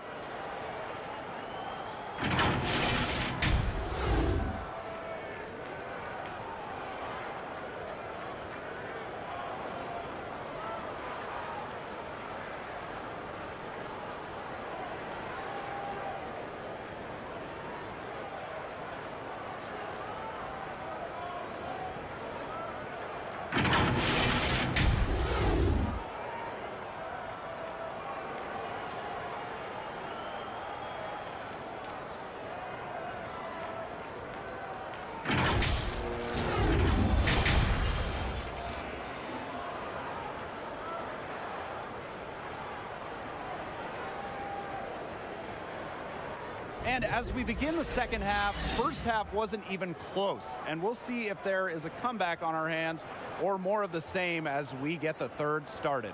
What a game we're seeing from Jones. You know, she can get to the rim as well as anybody in this league. And in the first half, she got to the rim a lot. Yeah, and that's where her points were coming. So the defense just has to do a better job of challenging her at the rim. No easy buckets. Hello and welcome back. Third quarter just about to get going in what has been a runaway of a game so far. Laney with it. Ionescu outside. And Jones pulls it down. She's having all sorts of problems with her shot. Yeah, the words ice and cold come to mind with the way she's shooting the ball. And it's New York's ball. Pass to Stokes. Ionescu has it. The three-pointer is on target. A shot that looks almost automatic for Ionescu, has total confidence in her shooting ability. And the whistle blows. It's going to be on Asia Durr. That is her first foul of the game.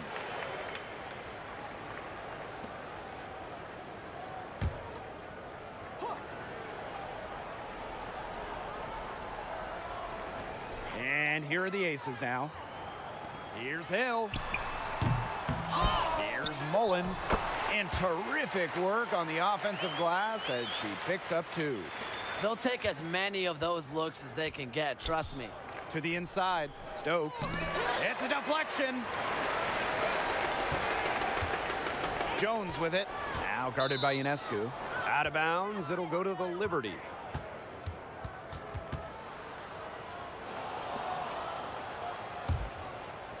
And if you're just joining us, we've played just over a minute here in the third.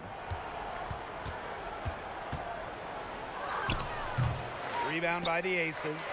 Still cold from the field at the start of this third quarter. 1 of 4 so far. To the middle. Here's Hill. Well-timed pass, and it goes straight to the bucket for the layup. She has shot the ball exceptionally well as they've built this lead for themselves. Laney outside. Pass to Howard. Now here's Durr. Wide open. Hill with the rebound. They're enjoying a commanding lead. And you know the best part, it gives them an opportunity to give their starters a rest. Yeah, they might not have to come back in. Here's Samuelson. 13 points in this game. Clock at 6. Here's Evans. But she gets it back. Pass to Hill. Kicks it out to Jones.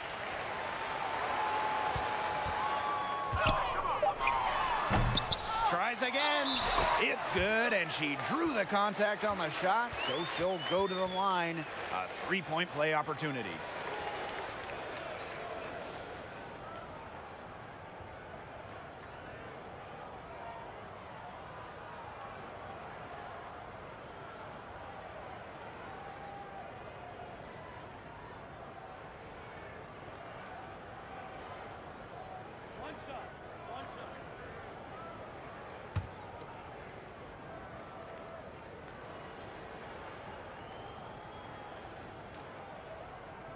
And that one misses. To the paint. Here's Durr. Good, and Sabrina Ionescu gets the dime.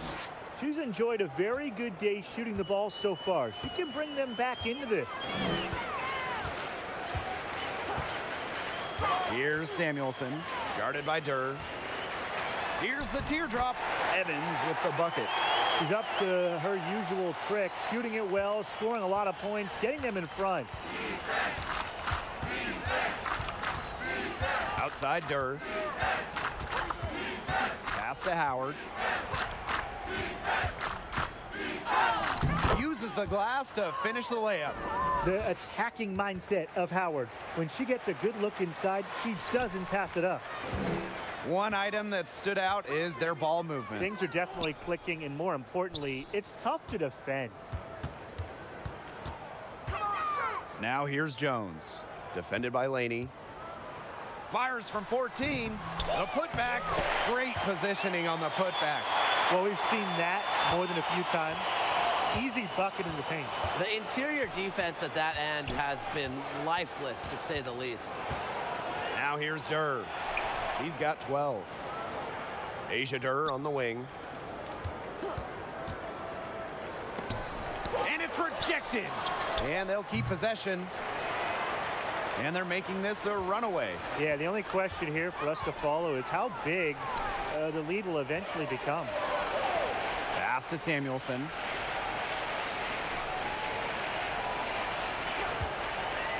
Goes up from the top of the key. Unable to get that one to go. And New York will come the other way. Laney on the wing. Ionescu. And here's Durr.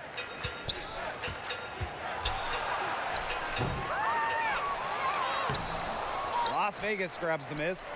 Yeah, I mean, she has been way off the mark this quarter. It is getting rough. And Mullins gets it to go. With the size advantage as big as it was right there, that's exactly what she should do in that situation. Take it strong to the middle. Now here's Durr. Outside Howard. Pass to Laney. Stokes. New York, no good that time either. They had some botched coverage that turned into no coverage. And when she's open like that, you don't see her miss that sort of look very often. Here's Evans. 19 points in the game, but they get it back. Out of bounds, it'll go to the Liberty.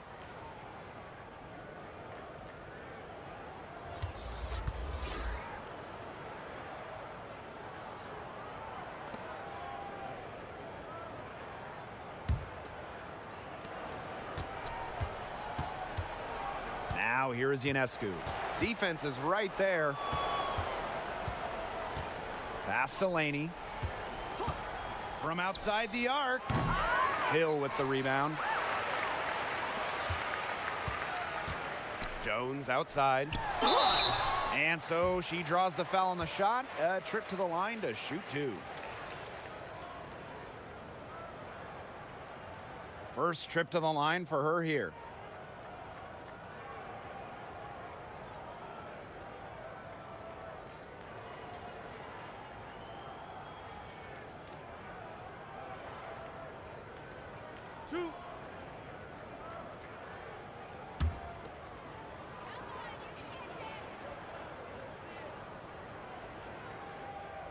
And the first one at the line is good.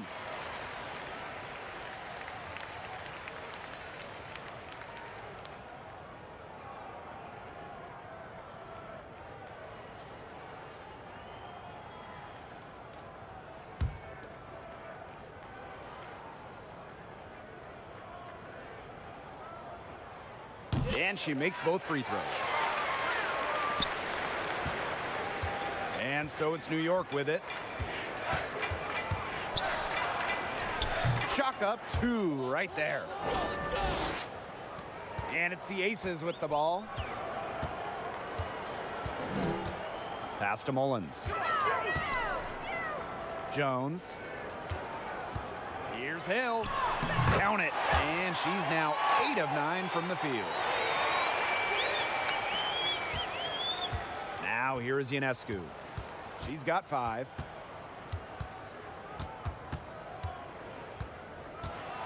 Lets the floater go. And out of bounds, the Aces will take it. I think she was surprised to see that pass coming her way. She reacted too late.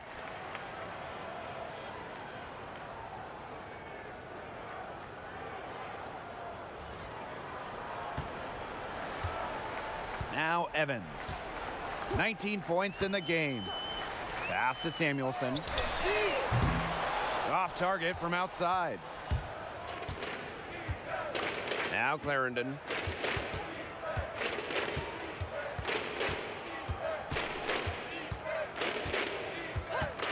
Here's Whitcomb.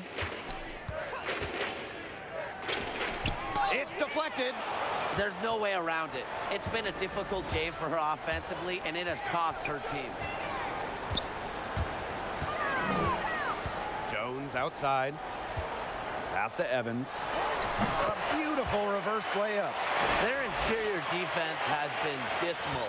They're losing the battle in the paint. Outside Clarendon. Here's Allen. Quiet so far offensively, searching for first points of the game. 5 to shoot.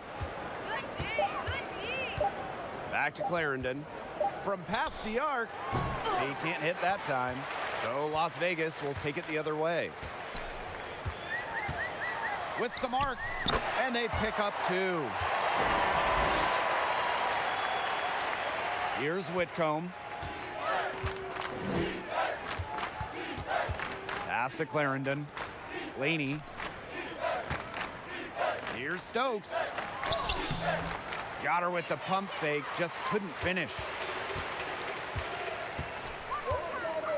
Here's Evans. Clarendon covering. Yep, that goes. That's incredibly poor defensive awareness. She's one player you don't want to give up any space to. They need a good offensive possession. Yeah, it's been a long time without a bucket. Focus. Laney outside. Here's Stokes. Got a hand on it. Pass to Jones. Poked away. And wrestling jump for ball, it jump there, but no one has You two. possession, so we'll have a jump ball.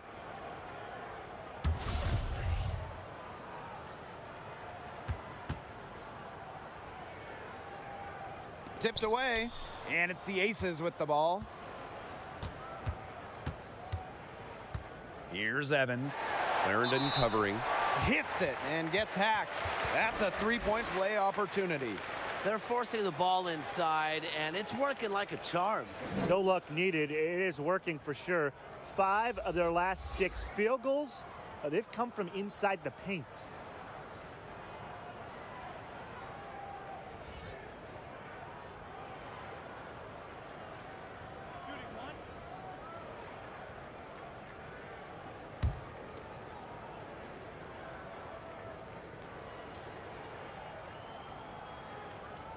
That's all day.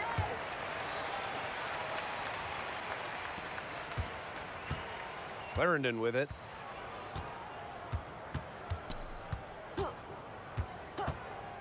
Outside Whitcomb. Looking to end the drought. Hill with the rebound. And you can just feel the desperation now. They're starting to lose their composure offensively. They're clearly frustrated, and it's understandable. I mean, they're on the wrong side of a monster run. And they got to just settle down, stick to the game plan. Yeah, keep your composure. Now here's Laney. Back to Whitcomb. And there's the 3-second violation. Foolish play. I mean, she's got to be thinking out there. Which she clearly isn't at this moment, or maybe she was thinking, just not about basketball. Count that one. There's a pattern taking shape. They're working it inside and getting good shots from close range. Yeah, 4 of their last 5 baskets have been of exactly that variety. Now here's Clarendon. Laney outside. Poked loose. Just 2 seconds between the shot clock and the game clock. And Mullins gets it to go. She has put her foot on the gas pedal this quarter. She's doing a tremendous job leading their offense. Now here's Whitcomb.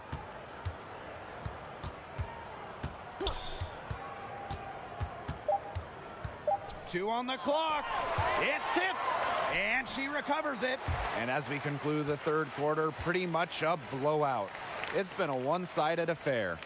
Aces ahead, delivering the blowout.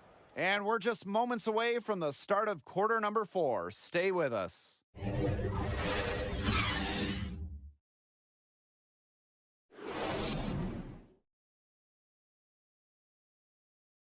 And now we have a moment to reveal our State Farm assist of the game. Well, I'm glad this was the pick because I love this pass. Such a great dish. That's what I call court vision. And with the accuracy to go along with that vision, she put the ball in the absolute perfect spot. That is how you orchestrate. And we're rolling here again with the fourth quarter. Might not come down to the wire, but you never know. Here's Samuelson.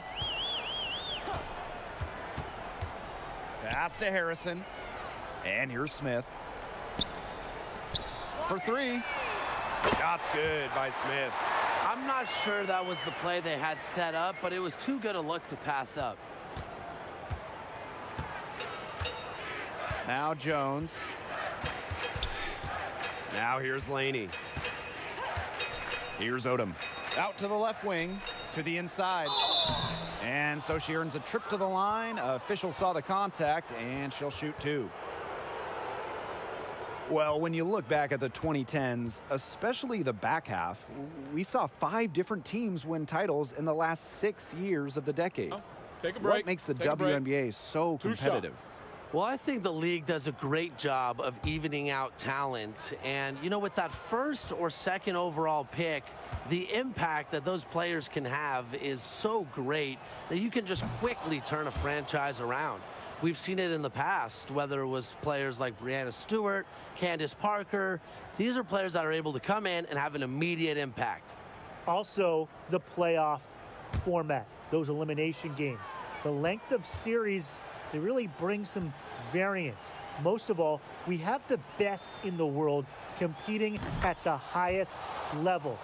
With the amount of teams in the league, every team, every franchise has multiple stars. Here's Smith. Pass to Samuelson. Jones comes with the double team. And a bit of a Jump ball, battle jump for the ball, ball, jump ball. and the official You two. signals a jump ball there.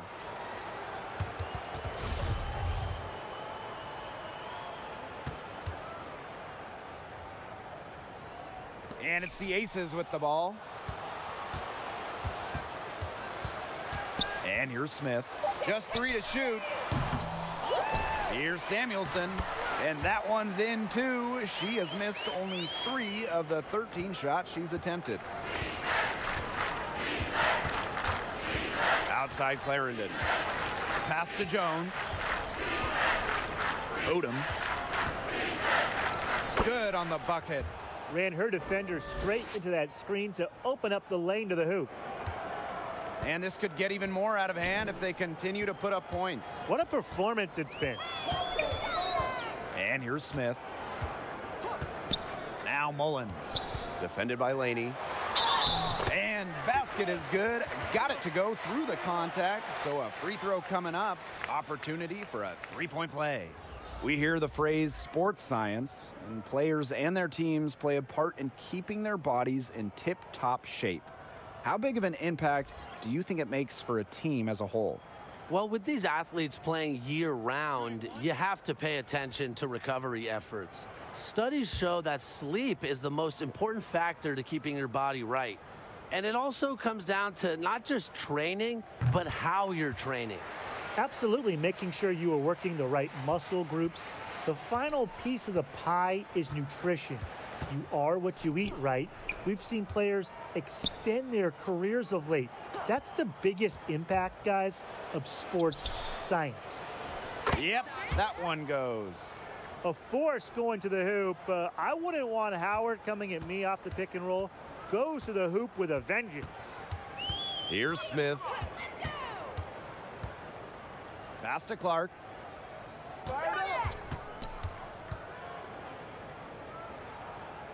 To the left side wing. Shot clock at 6. And Mullins gets it to go. Well, they've built this lead through plays exactly like that. She's easily been the most consistent performer. No question about that. I mean, she's just hitting everything in sight. Now here's Clarendon. Back to Howard. That's good, and it's Lasia Clarendon with the assist. I just love the composure Howard plays with inside. She's so comfortable around the rim. Pass to Clark. The 3 is up. Kept alive. Harrison. So she gets the whistle. Contact on the way up. 2 shots next.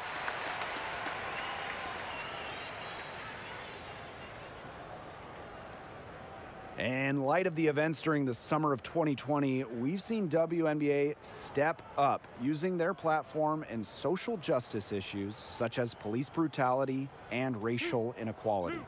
Yeah, of any professional league in the United States, WNBA players have really let their voices be heard the loudest. Various athletes have given powerful statements. In particular, Natasha Cloud shared some impactful words. The league has also supported opinions being voiced. These players understand that they're more than athletes, and they embrace that. They're trying to make a positive change with the platform that basketball has provided them. Both good at the line. They're working hard to get inside and draw contact a little more than they did in the first half, Tim. You know, and defensively, if you're trying to battle back, you can't keep sending them to the line. Now here's Howard. Pass to Jones.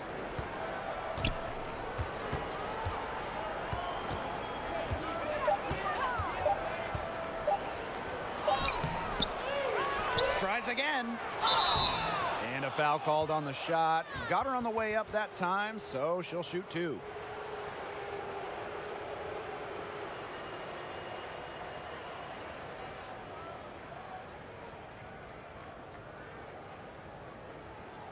Take a break. Take a break. 2 shots.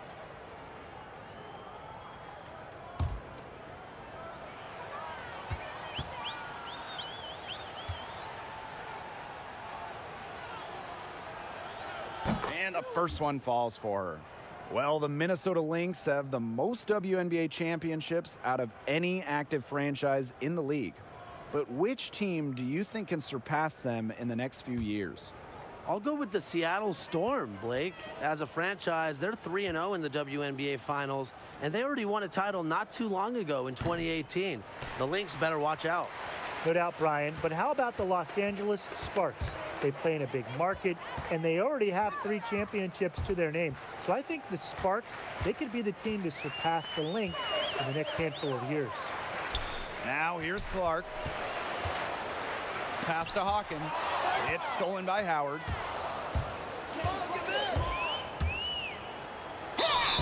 And you can count it. She'll go to the line with a chance to make it 3.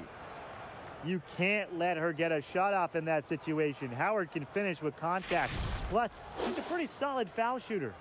But when you talk about elite defenders, I think you got to talk about Natasha Howard. She's been selected WNBA All-Defensive First Team a few times, and she even won the Defensive Player of the Year in 2019.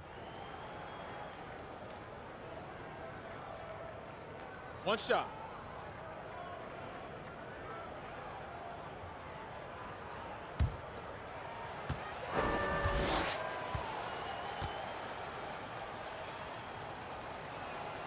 And thinking about Howard's impact defensively, Brian, how important is she to her team's success?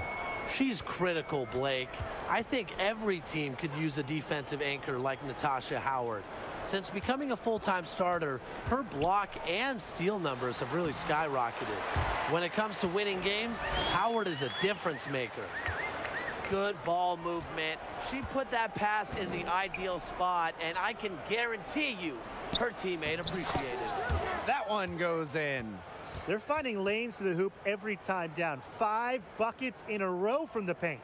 And on the flip side, the defenders have to show more fight on the interior. Or at least some fight. Here's Smith. Pass to Smith. Now here's Clark. And that's a foul called on Willoughby. That's her first foul. Fans always love the mic'd up segments of game broadcasts. But what do you guys think about expanding that feature and maybe allowing fans to hear even more of the in-game conversations? You mean hearing exactly what players say when they hit game winners or after they cross up an opponent? Consider me all in on this idea. Me too, guys. I mean, fans are always looking for more access to their favorite players, and this idea would give them exactly that. Plus, can you imagine all the funny memes that could come out of this? Social media would be on fire. Now here's Jones. Pass to Howard. Odom. Here's Willoughby. Jones. She's covered by Clark. Pulls up on the elbow. Jones misses. And the Aces with possession. Clark outside.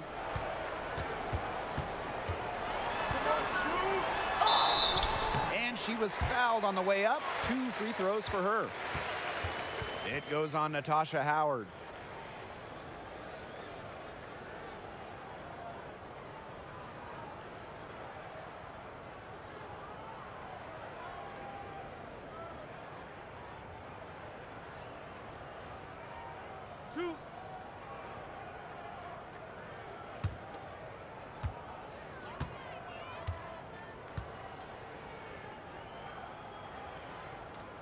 And she makes the first.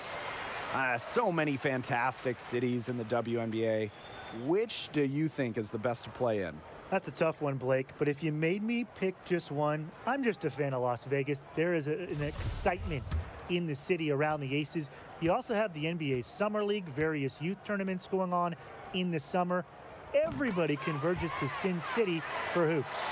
I'll take Los Angeles, guys. I mean, you got the beaches, the warm weather. Tim's always telling me about their golf courses. And playing at Staples Center with all the championship history would just be special. Shook, no good. You know, she might be a little overconfident if she's taking shots like that. I don't care how many shots she's hitting. She's never hitting that one. Here's Smith. Pass to Harrison. New York with the rebound. Here's Odom. Jones outside. Willoughby. She's covered by Clark. Outside Howard. And here is Willoughby. Inside. Here's Shook. She drains it in as the shot clock ticks down. She threaded the bounce pass in there so smoothly. Now Smith. Clark. She's covered by Willoughby. Got a piece of it, and that's out of bounds. Las Vegas will retain possession.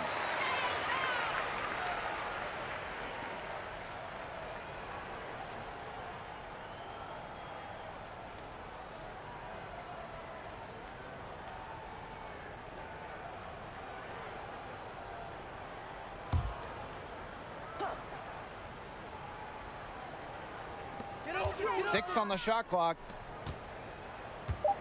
Here's Smith. And another miss by Las Vegas. Willoughby with it. In the offseason, many WNBA players take their talents overseas to continue playing basketball. Does that concern you guys from a durability standpoint? That's a tough question, Blake, but maybe not, because we're seeing some of the best athletes in the entire world, and they're great at maintaining their bodies, and they've been doing it for years. Plus, I think it helps them stay in shape during the league's offseason.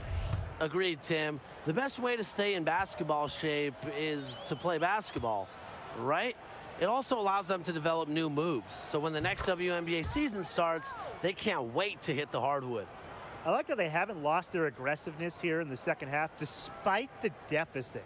That's exactly when you need to be aggressive, Tim, right? I mean, another good job of drawing contact and getting to the line. You got to force the issue when you're down, as you were saying.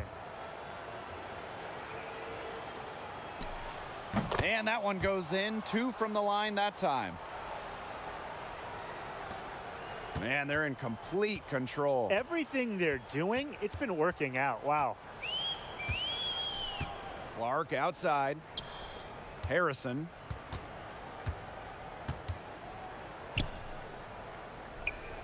Pass to Smith. And here's Smith. She tries for 3. They get it back. Clark outside. Smith guarded by Jones. Here's Smith. Shot's good by Clark. Their offensive rebound has really stood out this half. All those second chance points are helping them maintain their lead. Down low. Howard. So the whistle blows on the shot. 2 free throws for the contact there. And guys, one thing I admire about Natasha Howard is her preparation.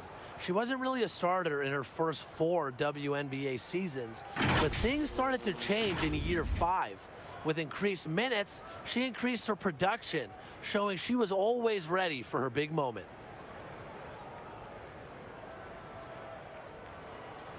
Take a break. Take a break. 2 shots.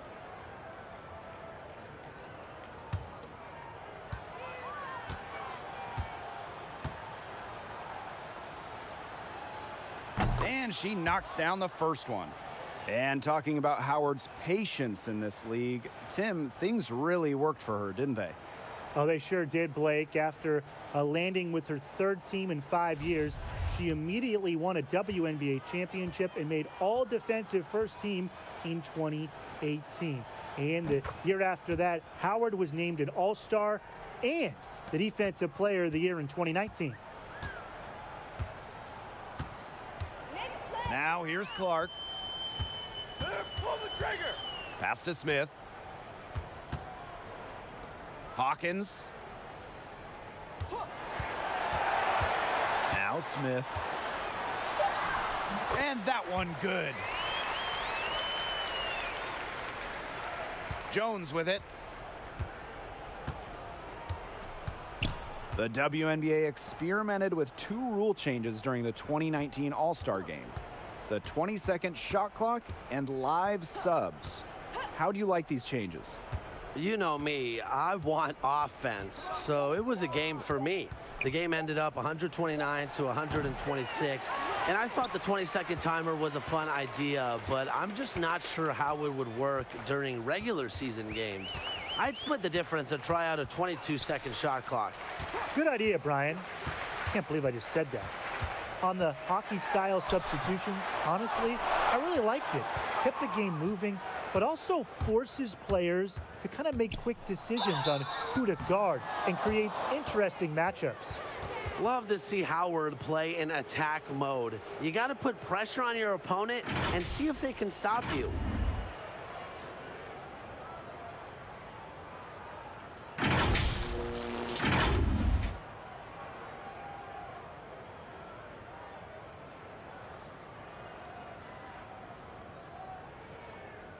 Shooting 2.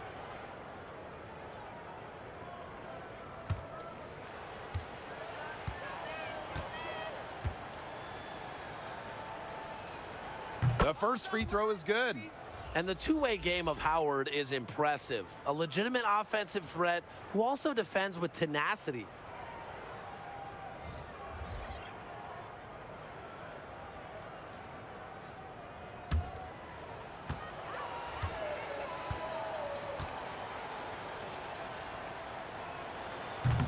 Doesn't get the second.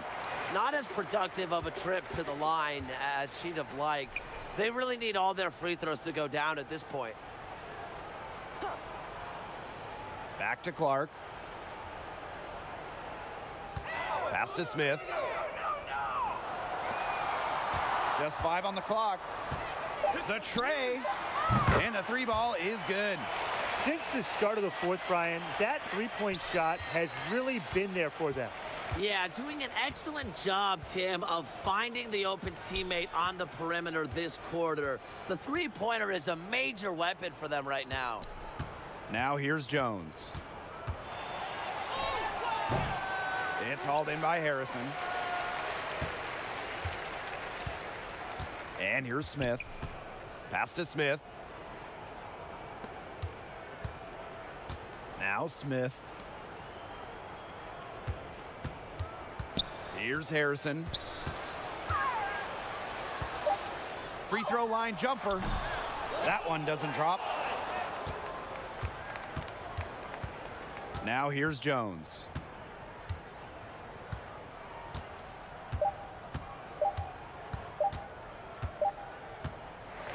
So it's the Aces winning this one easily. This game may not have been the most exciting we've ever seen, but you just have to appreciate just what a clinical performance they put on. I know their fans appreciated it. We saw the excellent defense, a potent offensive effort, and they were pretty much dominant. And that'll wrap it up.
welcome to the Wnba on 2K Sports.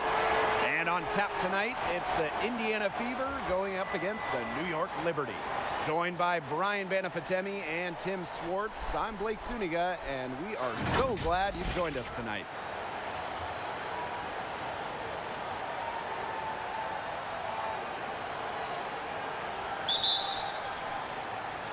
And it's going to be the Liberty off the tip.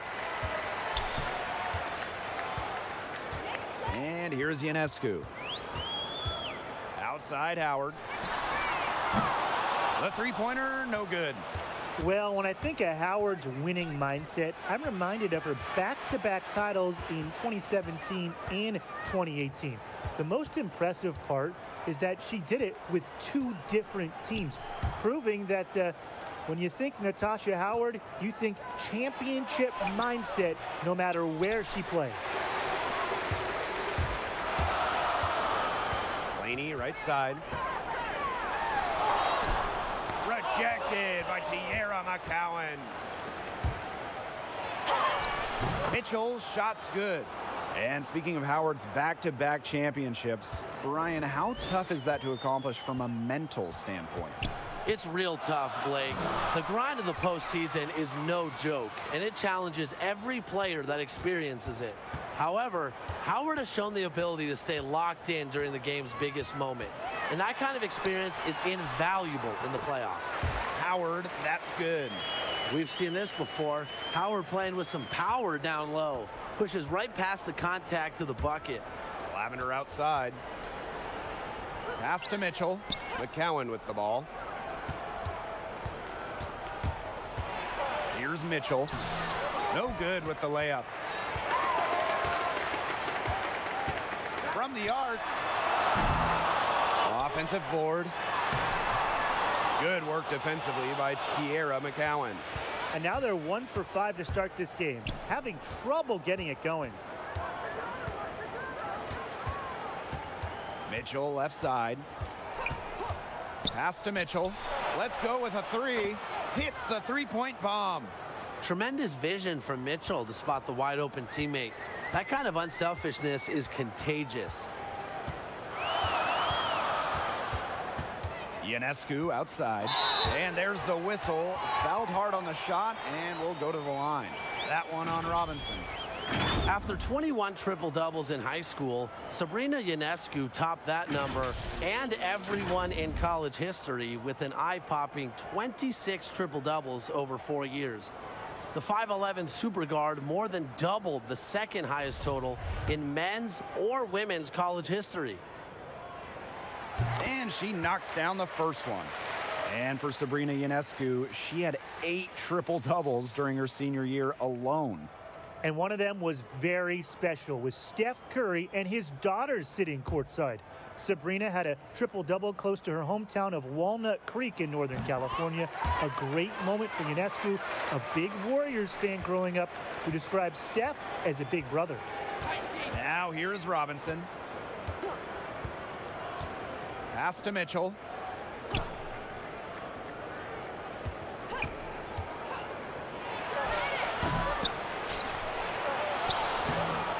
No good there.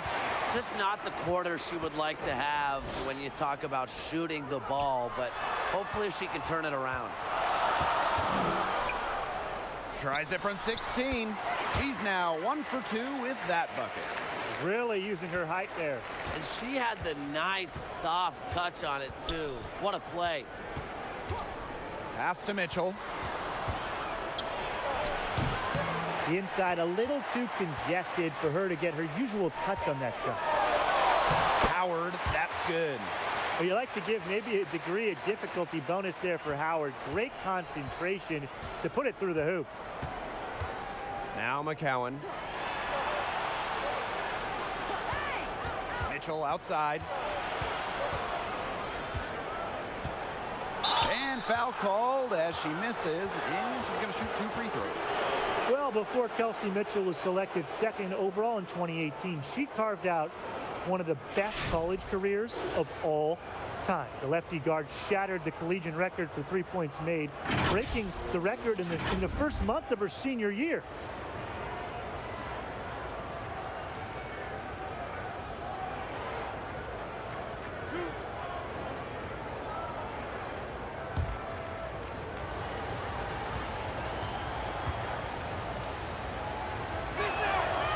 And she makes the first. For Mitchell, it was about more than just hitting threes. She flat out just scored the ball at her school. Yeah, in 4 years, Mitchell amassed more than 3,400 points. Only Kelsey Plum scored more while in college. And WNBA fans have seen Mitchell take that shooting with her into the pros. Kelsey finished second in three-pointers made during her second season in the league.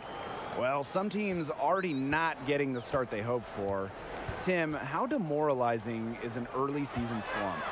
It can be brutal, Blake. You never want to come out of the gate struggling, but I always like to preach patience. It can take some time for chemistries and strategies to really take shape, so you don't want to shake things up too early. But you also don't want to wait too long, Tim, so I think adjustments are key. The best coaching staffs in the league are able to recognize what is working and what isn't working, and they're never afraid to mix things up in order to get the results they need. Now here's Ionescu. Makes it off the glass. Here's Robinson, trailing by 5. Pass to McCowan. Mitchell with it. Mitchell outside. McCowan. First shot, first basket. She is out of the blocks fast. I mean, come on. You think a little tap is going to stop McCowan? No way. She's just too tough. Asia Durr on the wing.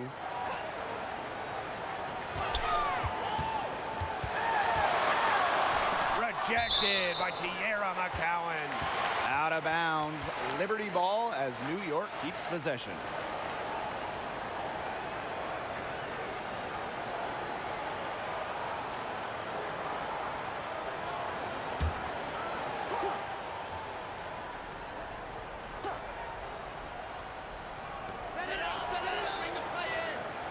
Shot clock at 5. Bucket is good. And at 4 of 5 now, we're looking at a nice start offensively, and she looks ready to make an impact. Now here's Lavender. Quiet so far offensively, searching for first points of the game. Mitchell outside.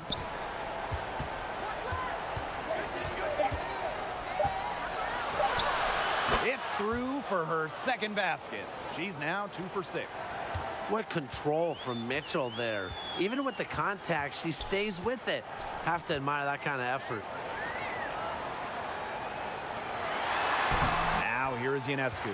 Guarded closely, and she floats it in for the easy 2. Credit the assist on that one. Robinson with the ball.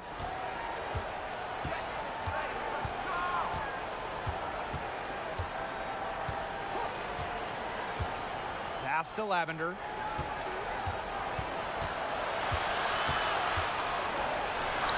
Good for the basket, starting off 1 for 1 with that shot.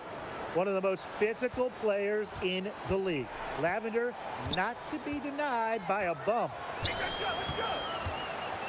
Durr, she's covered by Mitchell for 3. But they get it back. Three-pointer Sabrina Ionescu. Can't get it to fall, and she's missed her second after making her first. Rebounding is going to be a focal point for them in this one, fellas. Yeah, Brian, it has been so far. They've already got a nice edge on the glass. Now Ionescu. Outside Durr.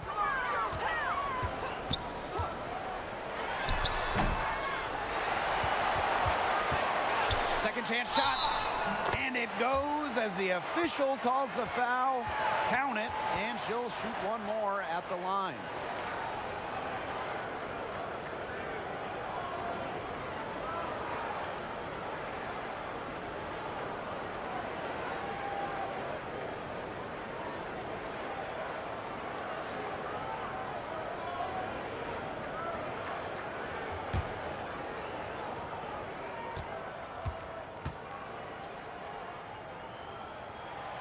Well, free throws are definitely not a weakness in Durr's game. Durr is just a player that doesn't want any holes in her game. Now here's Robinson. She's been patient so far. Nothing yet on the scoreboard. A shot by Mitchell, no good. New York leading.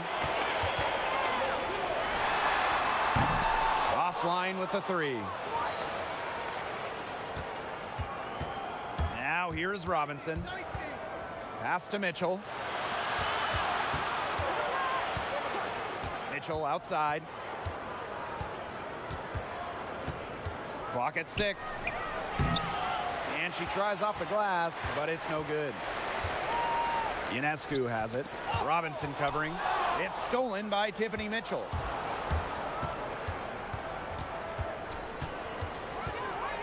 Lavender outside. Pass to Mitchell.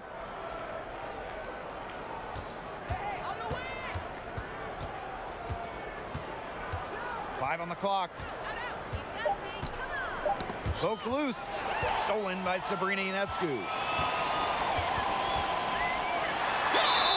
And that one goes in as she's fouled. It'll be 3 points if she can convert the free throw.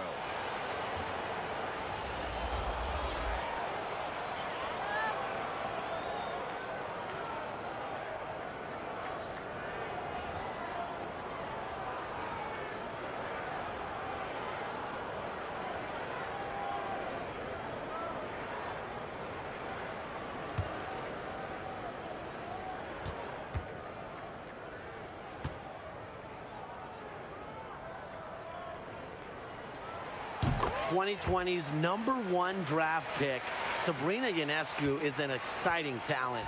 A dynamic young player that can pretty much do it all. Now a timeout called by Indiana. Well, the coaches, they clearly don't like what's going on there, and they want to talk things over. And why wouldn't they talk things over? I mean, really, you had to take a timeout there and just try to take away some of the opponent's momentum.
New York on D.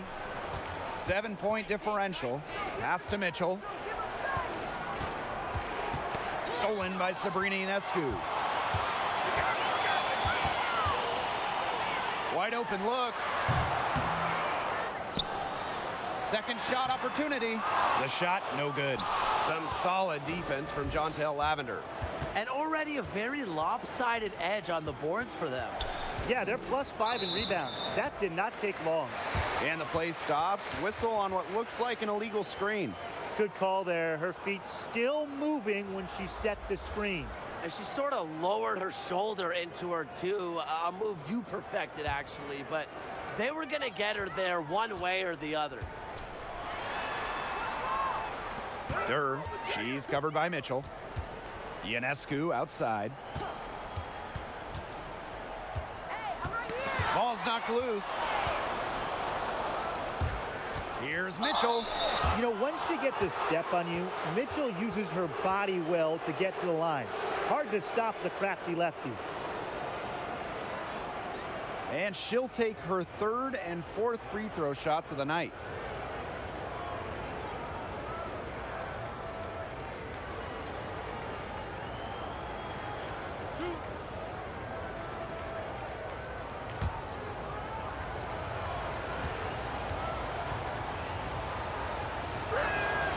The first one falls.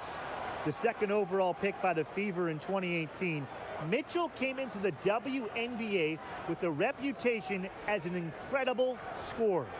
Over her college career, she averaged 24.5 points per game. And so she hits both. And here's Ionescu. She has 7. Pass to Durr. Takes the 3. Cox with the rebound. Yeah, her touch has deserted her this quarter. Nowhere to be found. She's just not been on her game. The deficit, it's really not totally on her, but she hasn't helped the situation. Out to Howard. Over Cox. And good work on the boards, and they pick up the second chance points. They're in the position they're in right now, thanks in no small part to the show she's putting on this quarter. Pass to McCowan. Mitchell. Shoots over Laney. They get it back. McCowan. That's her second shot and her second basket. My math says that's 2 for 2. And when you talk about McCowan, you start with her rebounding. Led the league in advanced board metrics, those advanced rebound numbers during her rookie year. Ionescu outside. Inside. Here's Durr. With 1 on the clock. And she takes it up and lays it in. Strong rebounding, and she gets the easy putback as a result. And we've reached the end of the first quarter. Liberty out in front. They're up by 7. And the second quarter is on the way when we return.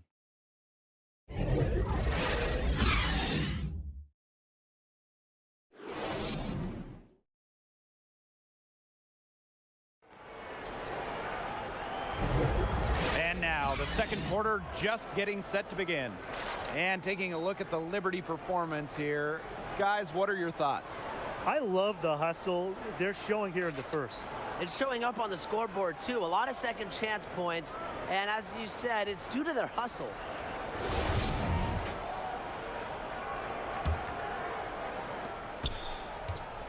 Indiana trailing. Here's Mitchell.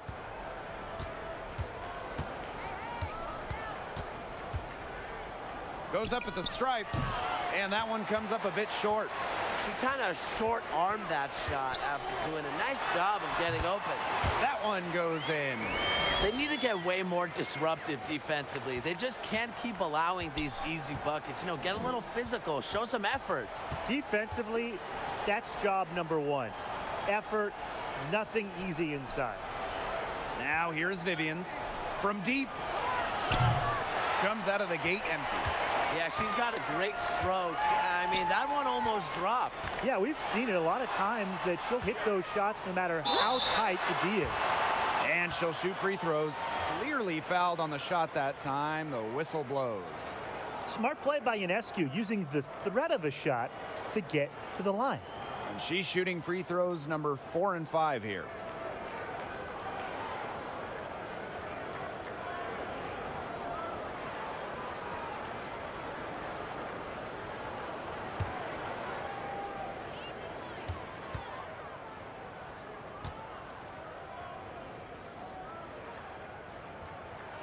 First free throw is good.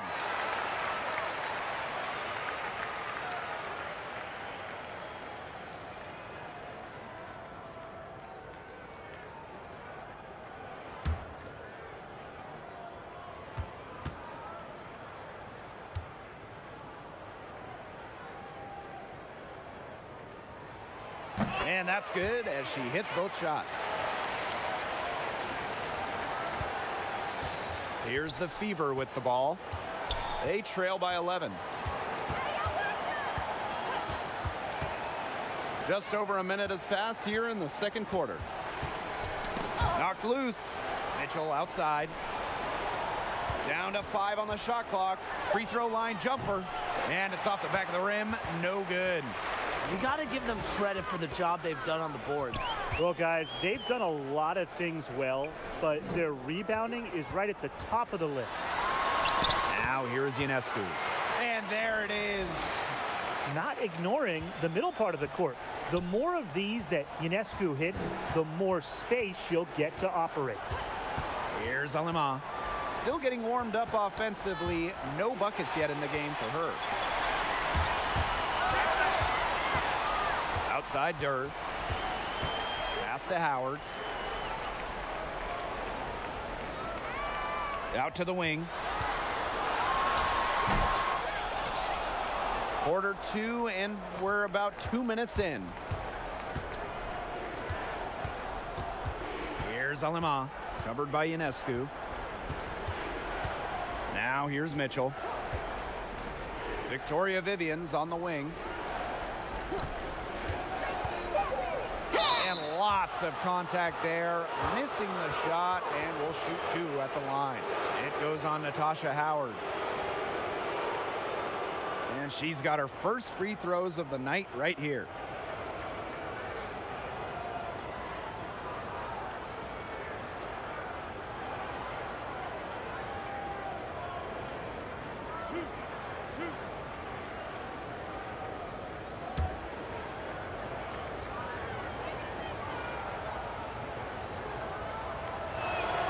And the first one drops.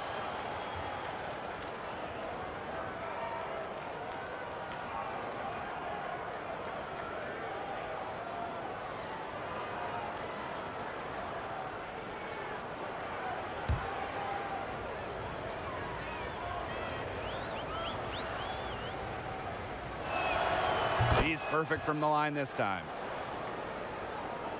And a little under 2.5 minutes gone by here in this second quarter. Outside Durr.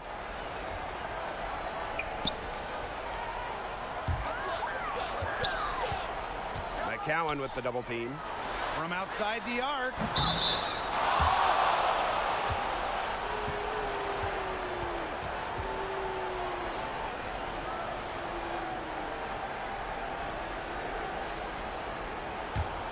They're looking to trim the deficit to single digits.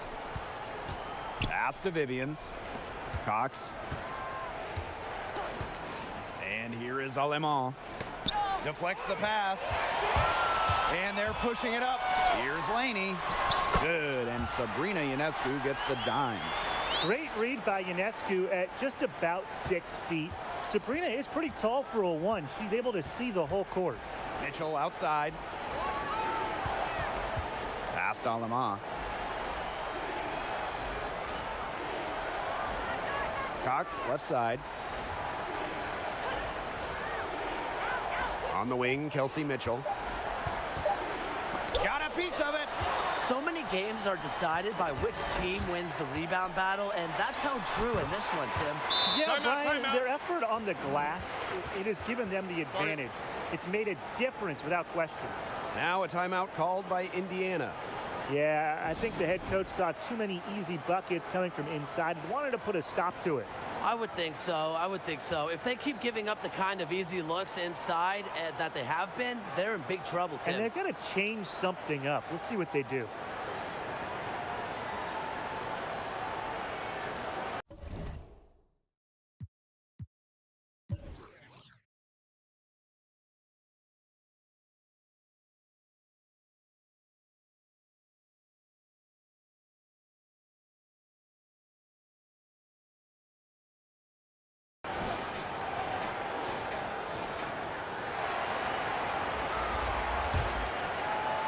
And a little under 3.5 minutes elapsed in the second quarter play. Now Wnba. She hasn't yet put up any points in this one.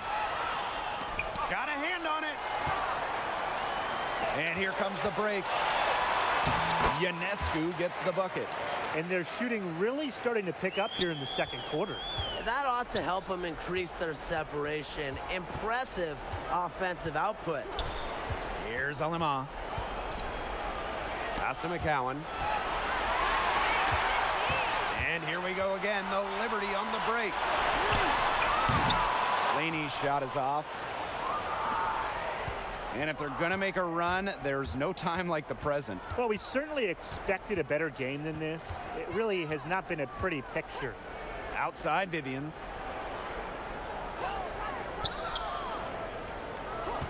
Shot clock at 6. Pass to Burke. Jacks up a 3.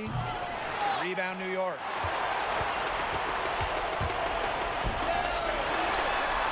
Connects from three-point range. The ball movement on this run has been fantastic, and it's a big part of why they've been able to get good looks. Absolutely. The defense unable to react quickly enough to deal with their passing. Here's Burke. Victoria Vivian's on the wing. They need this. Pass to Burke. The 3 is up. The shot will not fall. So New York will take it the other way. Here's Howard. Good, and Sabrina Ionescu gets the dime. And it's pretty hard not to notice the difference in the passing of these two teams today. Yeah, I mean, when you look at the stats monitor, there's a stark discrepancy. When you look at the assist column, and you see that difference as far as fluidity in their respective offenses, too. Timeout called the Fever. In the basketball world, it seems like Canada is just taking over. In Toronto winning the 2019 NBA title, and in the WNBA, we're starting to see a wave of talent from the North. Absolutely. There's been an investment in hoops with Canada. You're seeing stars like Kia Nurse. She won multiple national championships in college and has emerged as an all-star in the pro game. Nurse is a potential star for Canada at the international level. Beyond her, some other Canadians are starting to make their impact in the WNBA as well. And I think we'll see even more in the years to come. Now here's Robinson. She hasn't scored yet. That, I'm sure, will change. Here's Burke, guarded by Durr. A shot by Burke, no good. Physically, there's no doubt they've been the stronger team, and that 10-rebound advantage tells you all you need to know. Not to mention what it says on the scoreboard, they're really pushing them around. Here's Durr. They have a 22-point lead, and it's the most they've led by. And the shot goes in. When they've gone to her, she's come through. Keep getting her touches. They've been looking out of sorts here in the last few possessions. This is when they need to be patient and find a high percentage shot. McCowan, covered by Ionescu. And the basket by Lavender. When you have played in as many games as Danielle Robinson, your eyes light up when you see the open player. Laney outside. Durr. Pass to Ionescu. Here's Laney.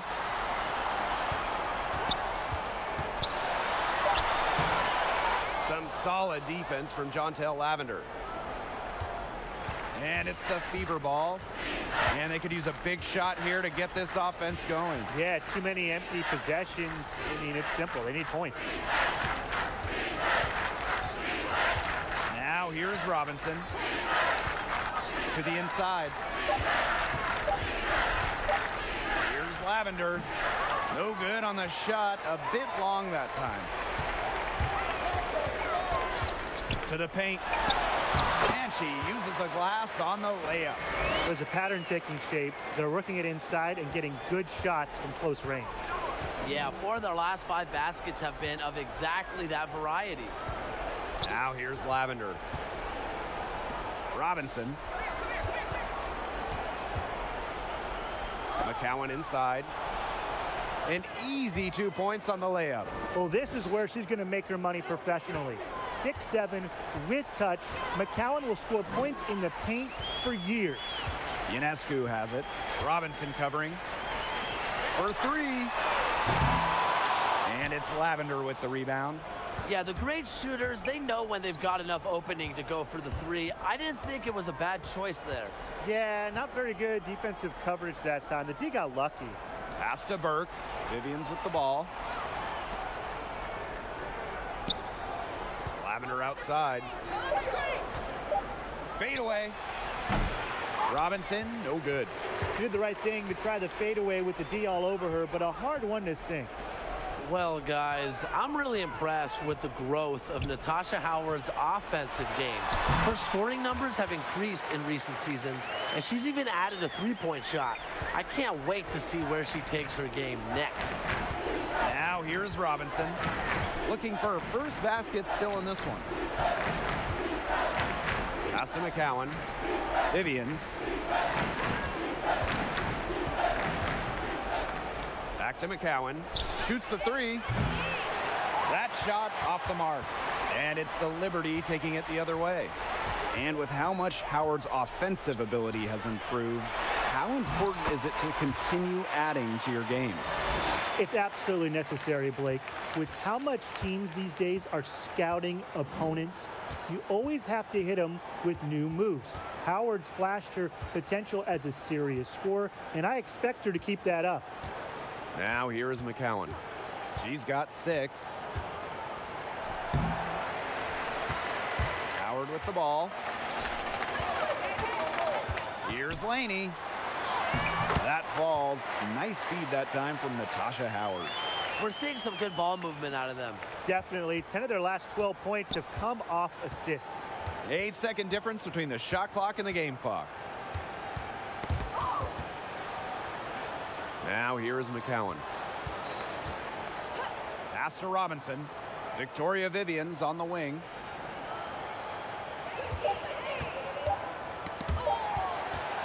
From deep. And Laney pulls it down. Here's Durr. And it would have counted had it fallen, but it's offline. And through one half, it hasn't even been close. It's the Liberty running away with this one. And we will see you back here after the break for third quarter basketball in just a bit.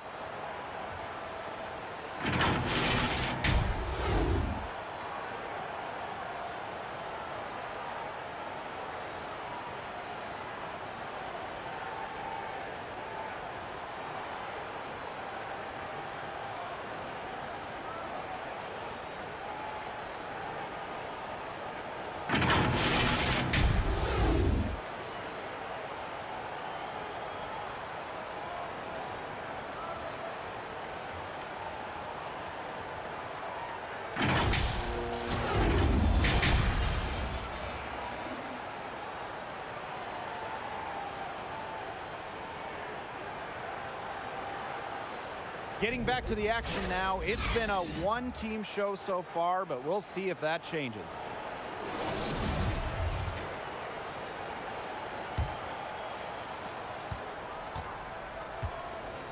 And here is Robinson. No scoring yet from her, but that's likely to change. Mitchell outside. 6 to shoot. And she drops in the layup off glass. She can shoot, she can pass, she can ball handle. In the pick and roll game, Mitchell is hard to stop because she's a threat to do anything. Now here is Ionescu. Pass to Durr. Fires from deep. Liberty keep it alive. Basket good. Their rebounding has been off the chart today, guys, and that's the #1 reason why this game is out of hand right now. Exactly. Their lead is not surprising given their advantage on the glass. Here's Robinson. Here's Lavender, guarded by Howard. Yes, it's good. A polished player inside with tremendous touch. Once Lavender has the positioning, she's going to score.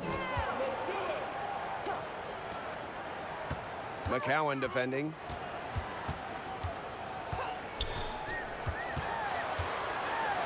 And the layup's good off the glass. Shaky defense down low again. It's just been a mismatch in the paint. I'm sure they didn't go into this one expecting to get battered like this inside. Now here's Mitchell. 11 points in the game.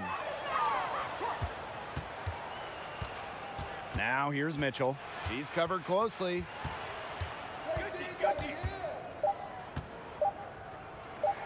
Whistle blows. Yep, that's going to be a travel. Boneheaded play, guys. Plain and simple. And mistakes like that are going to make it very hard for them to get out of this hole. And that's part of the reason why they're in this hole.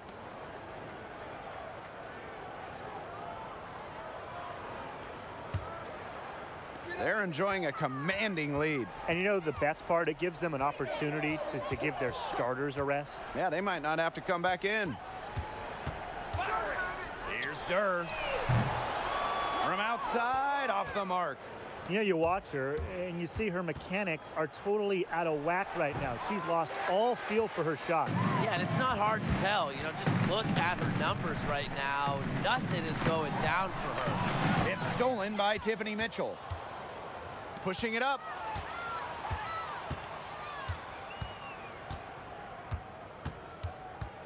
Pass to Mitchell. McCowan. Tries it from 19. The shot by Mitchell, no good. She's gone cold, and I'm not sure she's their best option offensively as they look to cut this deficit. Timeout. She is setting this place on fire. Her shooting has been off the charts. Timeout called the Fever. The coach needs to get him back into a flow offensively. Things have slowed down, and they're starting kind of to force their shots. Yeah, things have snowballed on them here. You know, the misses just started piling up. I like this timeout to sort of calm down the team and get reset. Lavender outside. Pass to McCowan. Mitchell. That's tipped. Stolen by Laney. Oh, and the fast break for the Liberty. That one drops for her. What a top-notch game she's having. And really, she's got her team in front. And it sure seems like she's going to keep them there if she can continue to play like this. Now here is McCowan. She's got 6. Basket counts. When she has the ball, Mitchell is always looking to find an open teammate. Head on a swivel. Pass to Laney.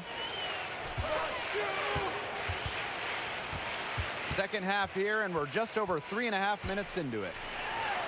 Ionescu outside. Over Robinson. Mitchell grabs the board. Well, she rushed that one. The D was out of position, but she couldn't make him pay. And here is Robinson. Pass to Mitchell. Puts up the 3. She's off on that one. Those have been some terrible shot choices, Blake. That was not good at all. Laney's shot is off. Here's the Fever with the ball. Here's Robinson. She hasn't scored yet. That, I'm sure, will change.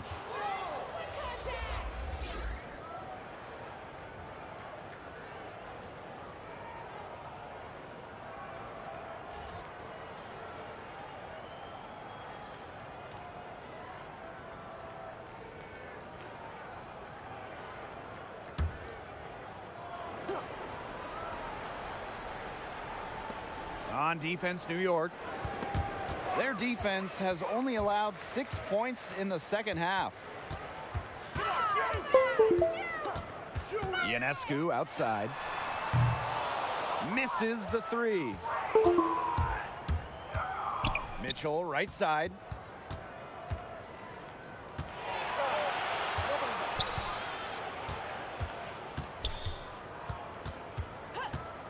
Past Alama. Cox left side. 4 on the clock. Over Ionescu. Indiana again missing. The D should be thanking her for that miss. As a junior in college, Lauren Cox had the dream season. Defensive Player of the Year in league, all-conference academically, and an All-American. A 6'4" do-it-all big, Cox averaged 13 and 8 with 4 dimes per game just for good measure. She also led her conference in shot blocks. For Lauren Cox, her junior year was incredible individually, but you know, her team also had amazing success. Yeah, finishing up as national champions with an eye-popping 37-1 record. Teaming in the front court with the fellow WNBA top 10 pick 6'7" Kaylani Brown, who was selected in the 2019 draft. Cox formed one of the most dominant 1-2 punches down low the college game has ever seen.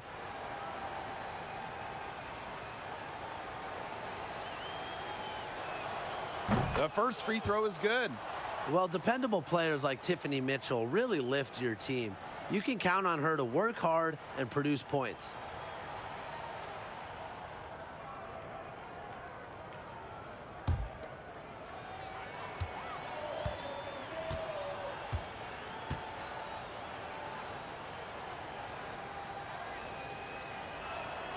That's also good, so she hits them both.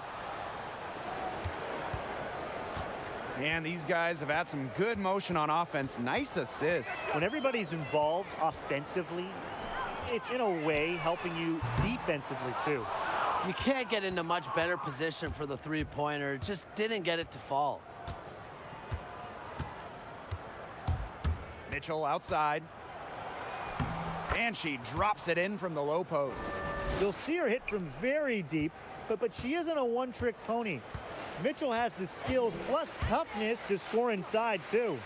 Shot to stop the drought. Drills the three-pointer. Well, they can't ask much more of her than what she's done this quarter. Mitchell outside. Soft touch off the glass. If Mitchell gets to the rim, she's usually going to convert. She's such a skilled finisher. Ionescu outside. And Lavender comes to help. And stolen by Lavender. Ball going up court. Mitchell, shot's good.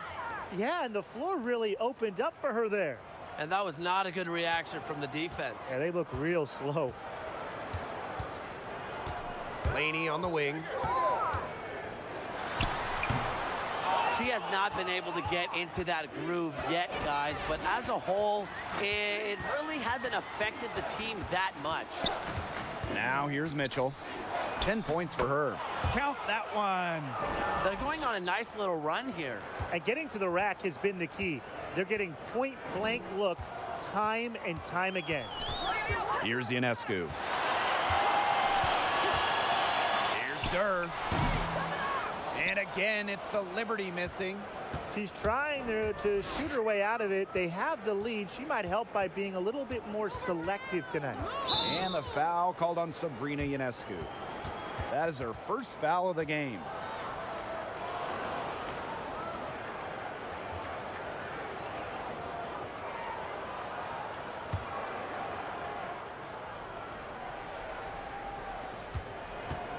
Pass to Mitchell.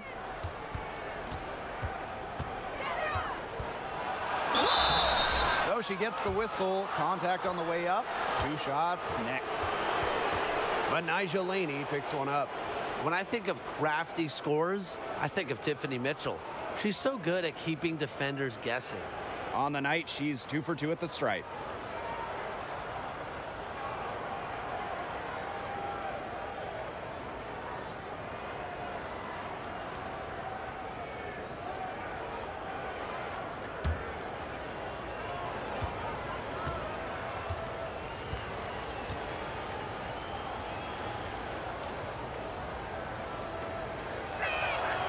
And the first one at the line is good.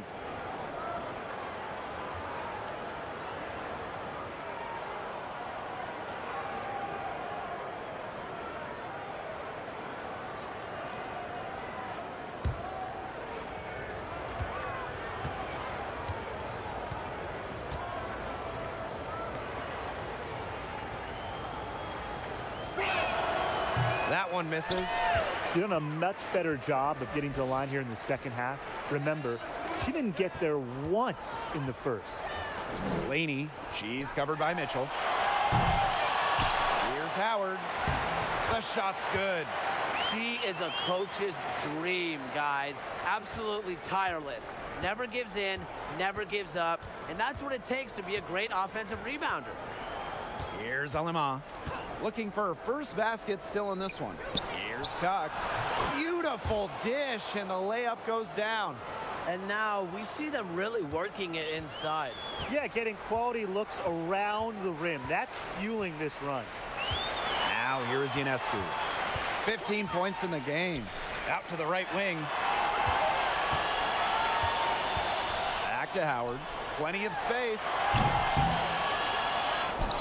That one rolling around and rims out. Down low.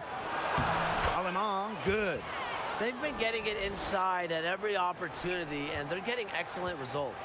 You know, that's a winning formula, pounding the ball down low, being aggressive. You know, they're being very assertive offensively. Now here's Durr. Gets a three-pointer to fall. That gives her her second 3 of the half with 3 total for the game. And here's Indiana. Now Mitchell. Mitchell outside.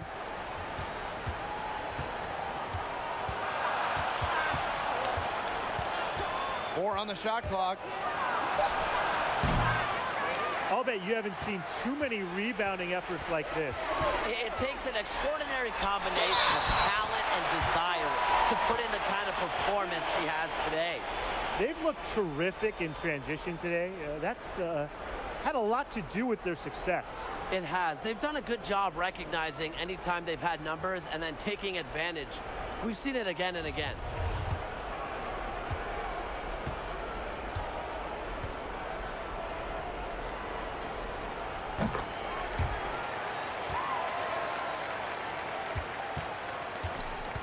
And here is Alemán. Pass to Mitchell. Lavender. Now here's Mitchell. Guarded by Durr. Mitchell's shot's good. Nice find by Lavender. She doesn't pile up the assist, but that player was open and she wasn't missing. And they've been really controlling this one. Never want to get too complacent, though. To the middle. Uses the glass to finish the layup. She will make you throw your hands up as a defender. It just frustrates you because you just don't know how to play her. Now here's Mitchell. Guarded by Durr. Mitchell with it. At the end of the third quarter, a huge lead, and this one may already have been decided. Liberty out in front, just dominating this one. And time for a short break. Stay right where you are. The fourth quarter is coming up next.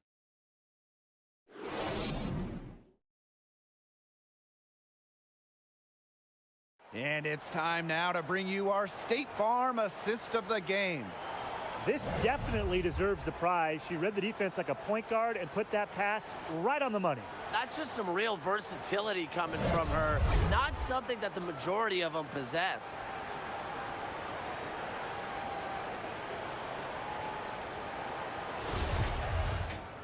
And thanks again for joining us. We'll see what happens in the fourth.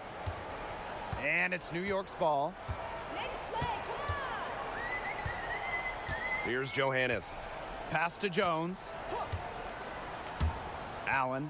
Shot from free throw range.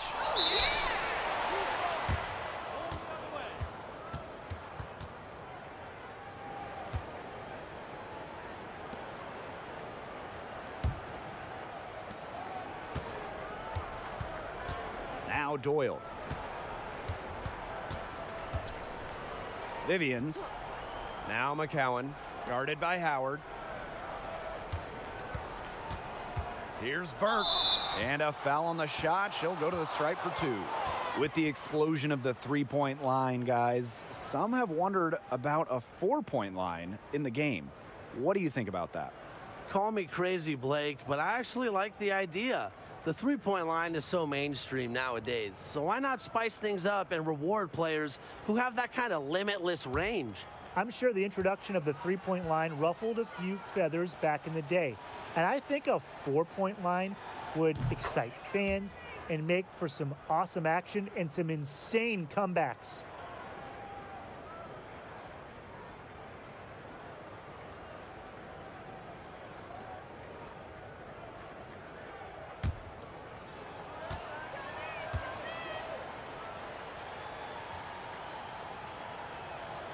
Both shots good from the stripe. And here's Johannes.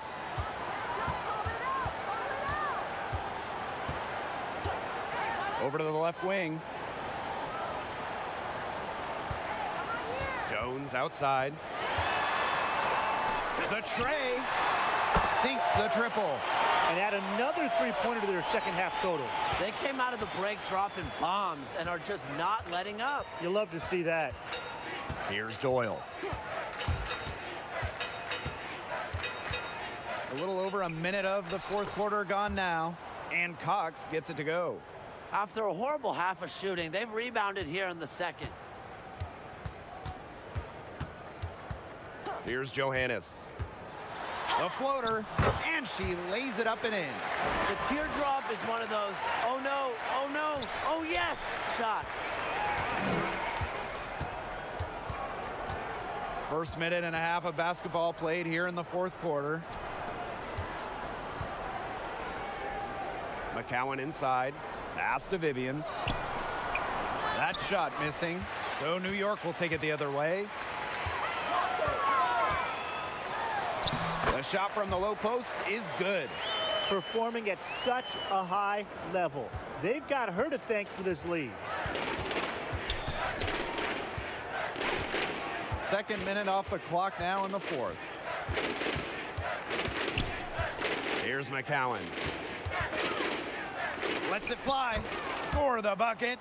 She's made 5 so far, shooting a nifty 5 for 7. Now Johannes.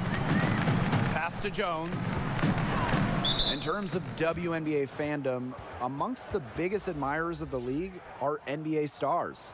LeBron James has been an advocate for the WNBA and women's basketball in general. He's a huge fan of 2020 first overall pick Sabrina Ionescu while she was still in college, tweeting about her games. And we've seen everyone from LeBron to CP3, Russell Westbrook, courtside, particularly a Las Vegas Aces games. And part of the bond comes from growing up together. Just take a look at NBA guard Buddy Hield. Now, he grew up with WNBA star Jonquel Jones in the Bahamas, and they trained together starting at a young age. Buddy Hield's been a fixture at Jones's games as he shows love for his childhood friend. Now here's Vivians. And you can count it. She'll go to the line with a chance to make it 3. They're trying to work it inside here with some success, trying to cut into that deficit.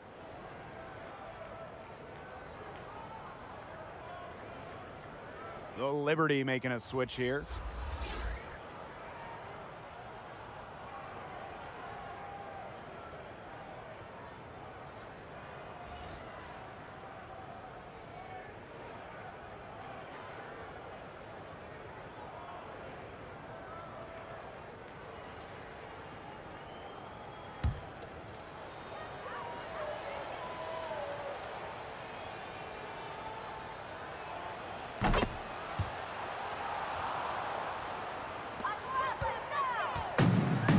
New York's ball. On the wing, Sammy Whitcomb. And the shot is good. Indiana with the ball. Now here's Robinson. A bit under 3.5 minutes have passed here in the fourth. Vivians, defended by Laney.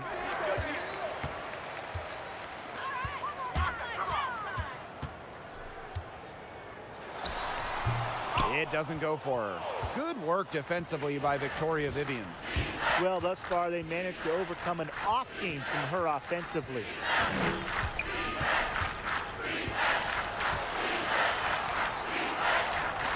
Pass to McCowan. Burke, just 5 on the clock. Takes the 3. Again, the miss by the Fever. And the Liberty with possession here. Laid in with a nice touch off the glass. Well, they've built this lead through plays exactly like that. She's easily been the most consistent performer. No question about that. I mean, she's just hitting everything in sight. Now here is McCowan. Off target with the jump hook. Whitcomb with it. Picked up by Robinson. Chalk up 2 right there. If you push it hard like that on the break, those are the easy buckets that'll be waiting for you and really help you win the ball game. Right side, Vivians. Back to Robinson. Pass to Cox. It's tipped! Well, look, we all know about Sue's height, but she also has good timing and good awareness, which is what helps her as a shot blocker. Now here's Clarendon. Buries it down low. A big lead becomes bigger. They are playing with purpose, guys. And that goes for both ends of the floor. They've been controlling the action everywhere. Just dominant. Here's Robinson. Outside Vivians.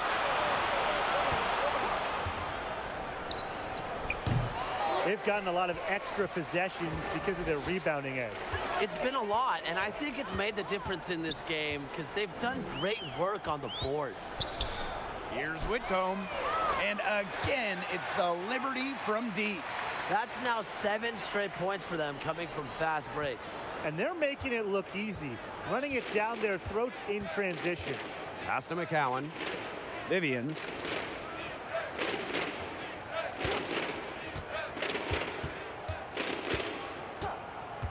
Outside Robinson. Cox, left side. The fadeaway. No good off the back of the rim. Really tough for this club right now, trying anything to stop the run. And no matter what they try, it doesn't work. Gotta slow it down and just get back to the basics and the fundamentals. Now here's Robinson. And they've been struggling here offensively. Bit of a dry spell for sure. Pass to Burke. Cox. Here's Vivians. Misses, and the dry spell continues. Here's Laney. With the second effort, and the layup is up and in. They're doing a terrific job of getting the ball inside, attacking the paint. That's an area, and it's a key area on the court that they've controlled. Yeah, once they identified what an edge they had inside, they just continued to attack. Now here's Robinson. Pass to Burke. And there's the whistle, illegal screen. She's played mistake-free basketball up to that point. That's the only time she's turned it over so far. So it's both teams making substitutions here. Set it up, bring the play in. Here's Key.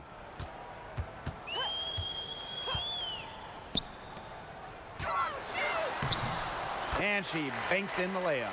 And that keeps her at 100% from the field this quarter. So it's Indiana now. Robinson with the ball. Pass to Vivians.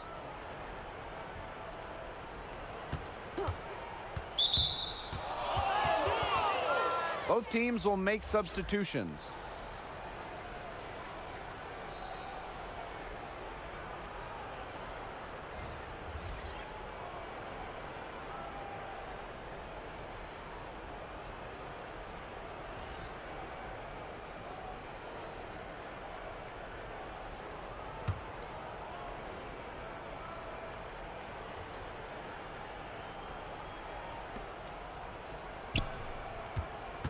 Now here is McCowan. Defense right on her. Here's Burke. The offensive rebound. McCowan with the bucket. Where was the box out? Some easy second chance points. Those kinds of mistakes on the glass will kill a team. Now here's Clarendon. Pass to Key. McCowan defending. Foul called that time on the way up, and that'll give her 2 chances at the free throw line. Well, Hanju certainly has a lot of potential. She's one of the tallest players the WNBA has ever seen, and she's really just getting started. And here's Doyle. Now here is McCowan. Mitchell. Burke. Clarendon covering. Another shot. The shot by Burke, no good. If they could end every possession with that shot, they'd be happy because 9 times out of 10, that's an easy layup. Here's Key. Outside Clarendon. 5 to shoot. Key unloads. That's short off the rim. You just assume she's going to knock those down when she's as open as she was there. Shot by Burke, no good. Wow, hey, this quarter has been ugly for her. And it's not showing signs of turning around anytime soon. Her touch is all but gone. Here's Allen. Pass to Key.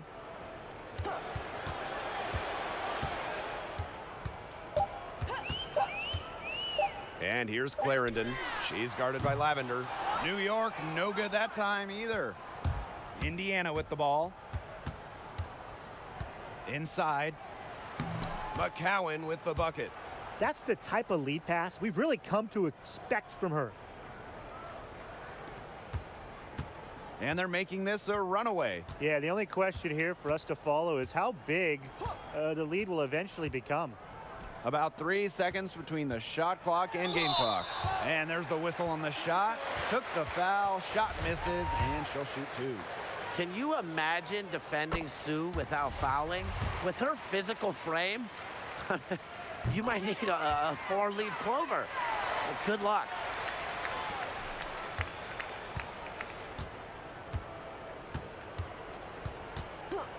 Now Doyle.